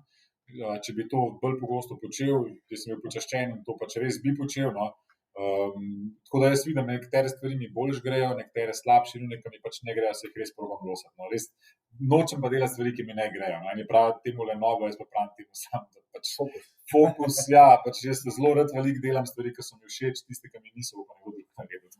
Upam. Hvala. Jaz bi se pa tudi Maša dotaknila, ker nas poslušajo tudi menedžerji, menedžerke. Ti tudi zelo dobro poznaš to ciljno skupino poslovnih menedžerjev, menedžerk, ki so tudi del tvoje skupine rekreativcev. In zdaj, ko nas poslušajo, vemo, da so vodje, menedžerji danes res vpeti v zahteven urnik, so preobremenjeni ob družini, včasih zelo težko krepijo svojo telesno pripravljenost, to telesno pripravljenost in dejansko kateri pripravljenosti ali pa tej delu fitnessa, te zmogljivosti naj dajo prednost, če imajo recimo nekaj trenutkov časa, mogoče pol ure na teden, ali naj recimo je možno prioriteto recimo reči, naj delajo na fleksibilnosti, zmogljivosti, vzdržljivosti, ali naj skočijo na recimo bližnji hrib, morda kakšen tak preprost nasvet, kako bi lahko nek res preobremenjen menedžer, preobremenjena menedžerka začela. Tudi izkušnje imaš, ko pridejo, a ne, kako jih ti, ker ne moremo kar reči, pojdi pa vteči 10 kilometrov, a ne, ob družini, kako bi recimo, kaj bi priporočal recimo? Zdaj, tako jaz teh res vrhunskih menedžerjev, da dam za koga užalim, ne poznam v smislu, da bi se res lahko poistovetil z njimi, tako da mogoče bo kdo rekel, kaj pa ta ve, kaj govori. No. Ampak jaz bi prva stvar, ki bi rekel, nekdo je preobremenjen zato, ker se to sam odloča.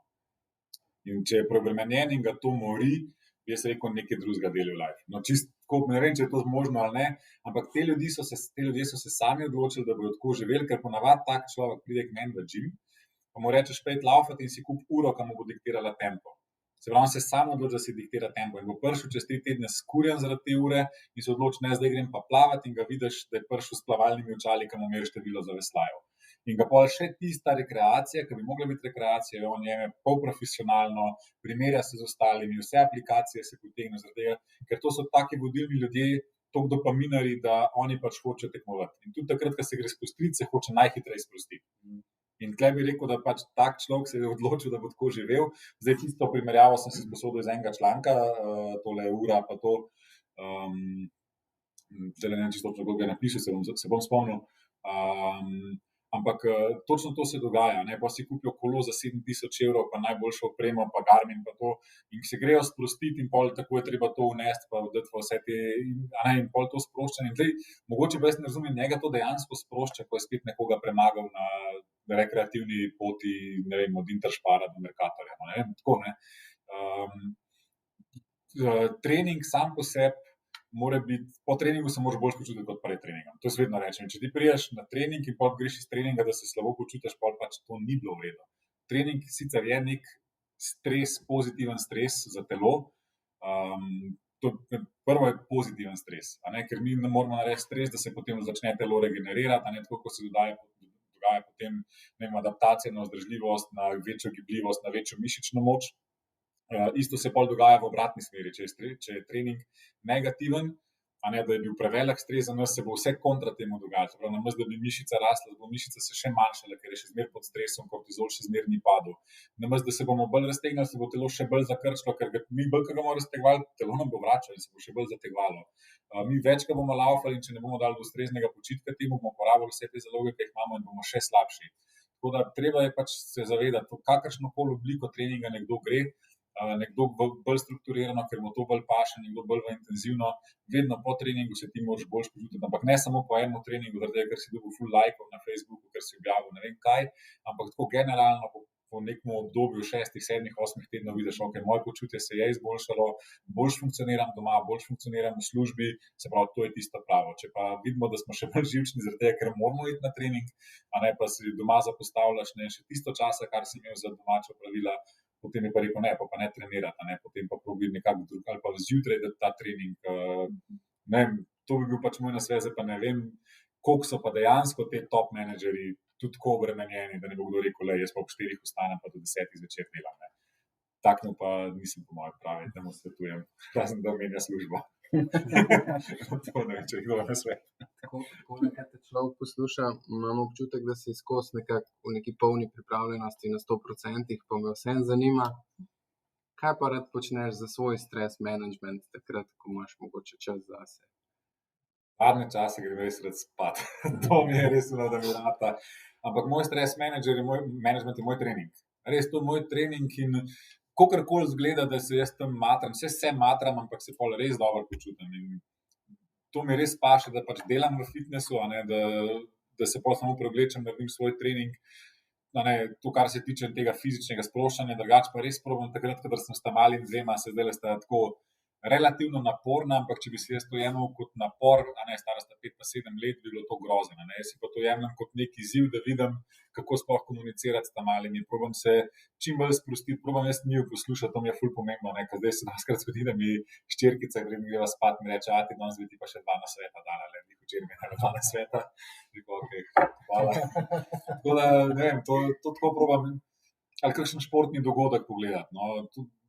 Tako, ne vem, v tistem trenutku, kar se mi zdi, da me bo sproščal, nimam pa neke rutine oziroma nočem si reči, ok, zdaj me bo pa to sproščal, ker pa se mi zdi, da to ziher ne bo sproščanje, če se naprej odločaš. Ne vem. Zdaj, mi smo dobili še par vprašanj iz publike, pa bi se jaz kar enega dotaknil. Kaj pa nek lessons learned, se pravi, kaj si se naučil, ki bi lahko iz športnega sveta uporabljal v poslovnem svetu?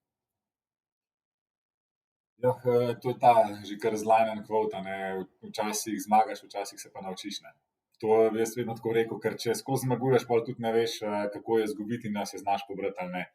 In meni je bilo zelo pomembno, da so se mi dogajali padci, ali da sem jaz izgubil, ali pa da je nekdo od mojih atletov bil razočaran, kako ga pol tazga potolažiti, kako tazga dvigati, da spet pride na trening, kako delati takrat, ko ne gre. Takrat, ko gre, takrat gre. Ti se super dela, ti se ful dobro. Tako da, tako bi rekel, naučiti se iz poraza nekaj dobrega ven potegniti, če se da. Včasih se ne da, ampak to je taka zadeva. Top. Jaz bi se pa dotaknila tvoje misli, ko praviš, ne bojte se izzivov.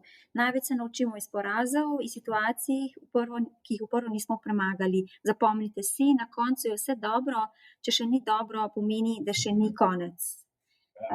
Pa eno vprašanje bi imela res tako, ko smo proti koncu. Kaj si na profesionalnem področju še želiš doseči? Zdaj... Vsak športnik, vsak trener si želi olimpijskih iger. To je ena zadeva, ki sem jo jaz res hotel, da bi šel na olimpijske igre kot športnik. Zdaj, kot športnik sigurno več ne bom šel. Če se bo ponudila priložnost, da bom šel kot trener, bom pa resno razmislil o tem, če hočem še na olimpijske igre. Ker zadnjič enkrat se je, ne bom točno vedel, kje so me povabili, da bi šel kot trener. In kar tisto, kar sem mislil, da ko bom dobil to povabilo, da bom skakal od veselja, je bilo prav na ovom mater, sploh ne, če bi šel. Res, tako da res ne vem. Mi je pa rekel en kondicijski trener, pa fizioterapeut v nemški olimpijski reprezentanci, ki je bil že na 5 olimpijskih igrah, 2-krat kot tekmovalec, pa samo kot fizioterapeut. Mi je rekel tako, da sem se preveč fokusiral v kettlebell lifting, da z mojim zmožnostem raziskovanja, razumevanja človeškega telesa, trenažnega procesa, naj si razširim obzorja, zaradi tega, ker imam potencial, da postanem najboljši trener na svetu. Potem sem razmišljal, mater, to je pa dobro. Zdaj vem, da ta zadeva ne obstaja in res ne bi rad koga užalil, ko bi rekel, okay, kako to sploh primerjaš, ne moreš primerjati, ne moreš biti najboljši trener na svetu. Rad bi pa bil sposoben, da katerikoli športnik pride do mene, je to maratonce, pa to dvigalcu teži, da jaz lahko njemu pomagam pri njegovih rezultatih. No, to bi pa rad in rad bi, da ljudje spoznajo v meni to, da bojo prišli do mene z vprašanji, da ne bom rabil sam promovirati, ampak da bo moje ime v svetu športnega treniranja tako znano po celem svetu, da se bojo športniki odločili, da prihajajo do mene. To je pa res en tak profesionalni cilj, k kateremu zdaj trenutno stremim in mislim, da upam, da delam v pravi smeri s tem, kar sem se odločil v zadnjih parih letih. Iskreno, da tudi mamica od Dončiča je trenirala pri tebi. Je tudi rekla, da je cel svet in da dejansko je zelo, zelo zadovoljna in navdušena nad tvojimi treningi. Ja, svojih strank ne izpostavljam, lihva imensko rad, ampak je bila Mirjam pri nas, pa še zmeraj je. Ja, je rekla, da je res po celem svetu že trenirala in da kettlebell center je pa res nekaj vrhunskega, da je verjetno to reče vsakmu, ker je zelo prijazna gospa. Ampak se pa vidi, da je všeč in sem vesel, da tudi taki ljudje, ko pridejo, tako mogoče tako malo bolj znani oziroma izpostavljeni, da jim je všeč, da tudi prepoznajo kvaliteto, ker so imeli že take in drugačne osebne trenerje, fitnese velike po par tisoč kvadratnih metrov in da izpostavijo ta gym, da jim je všeč, je pa tudi zame zelo, zelo lepa. Je tudi sama delila na družbenih omrežjih in No, ja, to pa res, ja. zelo, zelo navdušena. Ja. Čestitam. Še eno vprašanje iz publike. Sicer, če želimo v polni meri izkoristiti svoj vadbeni potencial, kolikšen del naj zajemajo ketli uteži. Pri tem je parameter, naprimer 1 ura vadbe 2 do 3 krat tedensko, pa bi pa jaz še osebno vprašal za en osebni mit, kaj pravzaprav v praksi pomeni razlika trenirati z lastno težo v primerjavi z nekimi klasičnimi štangami, ročkami. Tukaj bom šel tako en korak nazaj, ker treniranje z lastno težo, treniranje s kettlebelli, treniranje s čemarkoli. Eni pravijo, ja, po operaciji ne smeš niti 3 kg dvigati, se pravi, ne smeš niti koraka narediti naprej. Zdravniki rečejo, ja, 5 kg je maks, kar lahko dvigneš. Kako? 5 kg, če se jaz usedem, pa ostanem, sem že 80 kg dvignil. Se pravi, ker sem usedel, je to, kaj. Lahko naredim pogib konovca ali roko dvignem v stran. In že sami ta navodila zdravniška te lahko popolnoma zmedejo. Jaz sem slišal od teh trenerjev, ko smo bili enkrat delili z nami svojo izkušnjo, ko je prišla do njega stranka po operaciji kolka, do osebnega trenerja in je rekel, da bo delala počepe in je ona rekla, ne, meni je pa zdravnik rekel, da ne smeva delati počepov. Je rekel, ok, pa usedete se lahko. Je rekla, ja, pa se pa 10-krat usedete, pa ostanete. In ja, to pa ni bil problem, tako da gospa je delala počepe, s tem, da ni videla, da dela počepe. Tudi tle smo. Zdaj, svoj potencial je spet, kaj hočemo mi doseči. Hočemo narediti Ironmana, ki je neka disciplina, ki traja 10 ur, ali pa rečemo, da bi dvignil 3-kratno svojo telesno težo na mrtvem dvigu. In zdaj, potencial telesni omogoča oboje. Mogoče in odlaufati Ironmana in dvigati 3-kratno telesno težo, je pa to nek proces, ki traja 6-7 let. In zdaj, koliko je tle noter vključen kettlebell, če nekdo hoče biti Ironman, ne rabiš nobenega kettlebella. Če hočeš dvigati 3-kratno telesno težo na mrtvem dvigu, tudi ne rabiš kettlebella. Če hočeš biti pa neko splošno pripravljenost, izobraženost v treniranju, je pa fajn, da kettlebell pride noter. Če hočeš imeti neko variabilnost v treningih, je kettlebell super pripomoček, da te mečkam bolj dinamično da je nek kardiovaskularna vadba pod obremenitvijo. Svoj genetski potencial pa ne vem, če 1% ljudi na svetu doseže. Tako da jaz se sploh ne bi s tem niti ubadal, ker je to spet nek pritisk in če ne bi imel kaj dosti od tega, je tle ogromno odrekanje. In treba se tudi vprašati, v katerih letih. Nekaj doskrat pride nekdo do mene pri 40, pa pravi, da bi rad svoj genetski potencial izkoristil. Od 25 leta naprej pa testosteron pada. Se pravi, 15 let prepozno se je oglasil.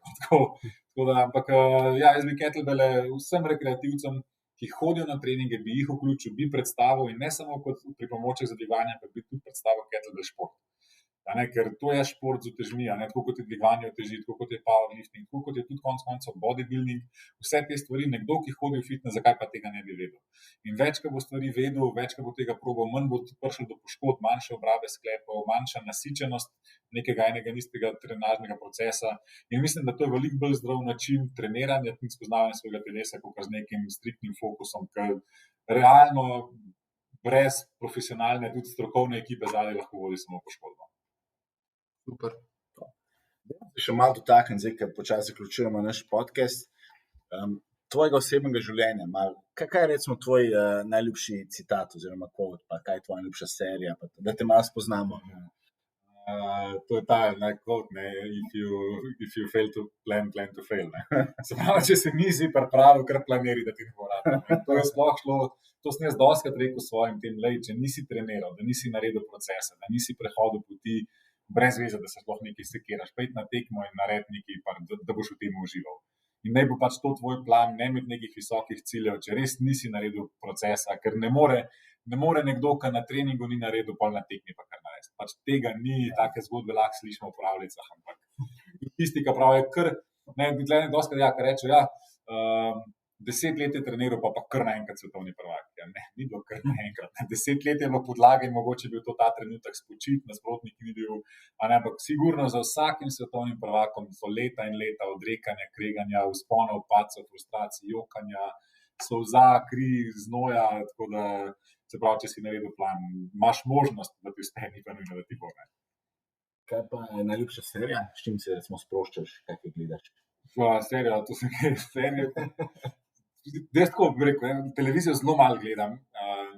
Če pa že probam gledati televizijo, pa probam gledati kakšno tako neumnost, da res ne rabim razmišljati. Zdaj trenutno gledamo eno serijo Andrija in Anželka, kaj je že na kanalu. To sta dva Srba, ker to butasta serija, ampak mi je prav kul, da gledam tako res kul, da se sprostim, ne rabim razmišljati, kaj je bilo in kaj bo. Tudi kaj pa recimo kakšna knjiga, ki si jo prebral ali pa ti je zelo se vtisnila v spomin? Prvo bom zdaj izpostavil tole biografijo o Mikeu Tysonu, zaradi tega, ker on že tako od nekdaj, pač vedel sem takrat Mike Tyson obstaja, to je nek bokser, vedel sem o njemu, marsikaj se je govoril. In jaz sem pa tak človek, da ko se bom nekaj odločil in to naredil, in jaz sem tudi šel na Dunaj spoznati Mikea Tysona osebno. Osebno sem ga hotel spoznati, ker sem hotel človeku stisnem troko, zdaj kakšne tam izkušnje, mogoče ni lih za podcast, ampak to. Druga knjiga, njegova knjiga, ker sem to knjigo bral, je pač to je res nekaj neverjetnega, bi rekel, vsak mu ne prebere, podjetnik, športnik, pa čisto zaenkrat za na morje, res je neverjetna knjiga. Ta druga je pa Da Vinčijeva cifra.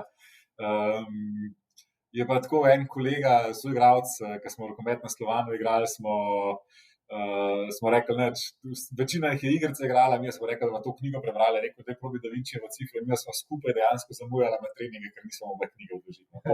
To nam je bilo všeč in še zmeraj mi je zelo, zelo, zelo všeč knjiga. Gregor, kaj pa tvoji hobiji, poleg skvotov, snatchov in pa pull-upov? To ni to hobi, skvoti, snatch ni to hobi. Včasih je bil tek, pa po eni težji poškodbi hrbta, ker sem imel leta 2017, ne morem več laufati, oziroma včasih lahko, včasih ne. Pa ne vem, ne bi šel rad laufati, pa pol, da se 3 dni ne počutim dobro, tako da je kolesarjenje.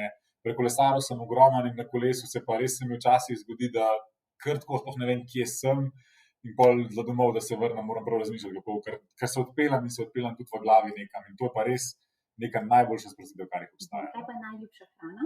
To so pa krompirjevi domači žganci, ki jih naredi moja mama. To je tudi podal, niso čisto vsaki. Kaj pa najljubši podjetnik? Tako, za podjetnike jaz nisem strokovnjak, ne poznam jih veliko, zdaj iz Amerike, meni Steve Jobs mi je zelo tak všeč bil, jaz pa ne, če on sploh podjetnik, mogoče je, on je bil meni tako, njegov način vodenja, ker on rekel, moji delavci bodo delali po 15 ur na dan. Sedaj imaš vsak izbiro, boš delal za Jobs ali boš pa delal v McDonald'su. Mislim, taka varianta je bila in ta način vodenja, mogoče se sliši kruto, ampak mu je pa uspel na nek način, medtem ko nekomu drugemu je pa na drug način uspela. Zdaj v Ameriki vem, Donald Trump pa te, da so še podjetniki, sam pač mi niso simpatični. Jobs mi je pa pač bil simpatičen, mogoče iz tega vidika lahko rečem, da mi je bil všeč kot podjetnik. Zdaj v Sloveniji je kar nekaj ljudi, razmišljal sem, koga bi izpostavil in bom pa izpostavil nekoga, ki je v mojem fohu In če se mene vpraša, on zdaj točno živi te svoje sanje, to je pa Žiga Urh, on je naredil tale Vigor Ground Center in dejansko toliko časa, ker vem, koliko težko je v tej industriji na ta način, kot mi delamo, toliko časa držati isto ekipo skupaj, da vse to skupaj laufa, bi rekel, če bi rad kakšnemu podjetniku sledil, da bi mi ratal, bi rad, da mi rata tako kar njemu, no? Tako da bi kar njega izpostavil. Pa naj app? Ja, najboljša aplikacija trenutno mi je Train Heroic, to je aplikacija, ki jo uporabljajo vsi moji atleti, zdaj noter že 160 ljudi. In tam je pa dobesedno rešila cele nedelje, ker včasih sem imel na Messengerju, v Excel sheets, Google Drive, v Wordu, povsod so bili te trening programi, ta Train Heroic pa dejansko za relativno majhnim načinom učenja uporabe. No, tudi stranki je prijazen, ker športniki, moramo vedeti, da športniki niso tako kot rekreativci, športniki nočejo uporabljati Apple, nočejo tega, v večini primerov me ni to odveč, jaz tudi sem bil športnik in jaz njih razumem, ampak tukaj s parimi kliki lahko trening poklukaš, ga vidiš in pol tudi nekako spremljaš svoj napredek. Ne. Jaz še zmeraj rad bi videl, če bi si trening zapisal, tako kot sem rekel, ampak ta Train Heroic je pa meni kot trenerju dobesedno olajšal življenje. No. Top. Deva še zaključiti s tvojimi v bistvu tremi ali pa večjimi nauki za naše poslušalce. Pa zdaj no pressure, ampak poslušajo te od predsednikov uprav do mladih študentov, do podjetnikov, do startupovcev, vsi te. To je ta moj prvi kod, ne ustraši se izziva. Vse kdo pred mano stoji, jaz pa res probam tako narediti, da kdorkoli pred mano stoji, ga gledam enak. In to je nam že takrat Boris Denič kot trener, pa tudi mlajšim so že govorili, sploh ni pomembno, kdo je nasprotnik, vsi so iz krvi in mesa. In ideja je pred tabo nek igralec, ki igra za ogromne vsote denarja, ali pa nekdo, ki še vzhaja, vsak mora v tistem trenutku dati vse od sebe. Se pravi, ne se ustrašiti nobenega, probaš, najslabše, kar se lahko zgodi, da umreš. Se pravi, pač veš, umrl ne boš, tako da nekaj boljšega se vzihar zgodaj, če ne drugega se boš nekaj navadil. Pol imam tole, da podvomi v vse, da razišči zadevo, ker se mi zdi, da zelo veliko ljudi, ko nekaj sliši, pa hitro verjame. Da se zelo hitro, da ljudje trenutno smo taki, da se nas da kupiti zelo, zelo hitro. Če je nekaj malo dobro marketinško zapakiran, pa kar verjamemo. Tle mogoče se bo malo antimarketinško slišala, ampak že samo stvari, ki jih ne vem, lahko rečem firma. Rečemo Kinder Bueno, čudovit zajtrk, ali pa Nutella za boljši dan. In pol starši mislijo, wow, se res je na televiziji, Nutella je pa dobro, noben pa ne gleda gledati, kaj je v Nutelli, to je samo cukor pa transmaščobe. In to je samo en tak banalen primer, so pa še bolj taki primeri. In jaz sem govoril v svetu treninga, ker nam dostakrat pokažejo nekoga, temu je pa uspelo v 3 mesecih iz tega narediti poja. Pač jaz vem, da to ni možno, ali slika, ne vem, ali lih obratno, da je lih obratno slika. Tako da jaz bi rekel, da je treba podvomiti zadevo, mečkaj raziskati, mogoče tudi na sebi probati, pa se odločiti, se mogoče pa je res. Samo v večini primerov, če preveč marketinga zadaj, jaz rekel, da zadeva ni tako zelo. Pa ta zadnja, jaz res za vse priložnosti, ki sem jih dobil, sem hvaležen in vsako probam maksimalno izkoristiti. To mi je pa tako, nikoli nobenemu ne rečem ne, pa tudi včasih, ko sem že preobremenjen, pa mi nekdo da neko ekipo, ki noben drug trener ne bi vzel, ker si reče, ti si pa predober za to, ampak to pa res nikoli ne rečem ne. Mi pripeljejo mlade odbojkašice, ker mogoče tudi nima neke perspektive v odbojki, ampak res probam tudi na njih maksimalno se potruditi. Mi pripeljejo nekoga, ne vem, iz tle takih in drugačnih vetrov in res probam pomagati, 100% izkoristiti, pa sem tudi res hvaležen, ker če ne drugega, se pa jaz marsičesa iz teh priložnosti naučim. Izjemno, res. Zdaj, Gregor, mi trije bi se ti radi zahvalili za tvoje res izjemne poglede na svete, izkušnje. Mislim, da ti bodo naši poslušalci res zelo, zelo hvaležni, ker se mi zdi res zelo, zelo močna paralela med športom, biznisom in življenjem nasploh. Tako da res najlepša hvala. Hvala za povabilo. Hvala.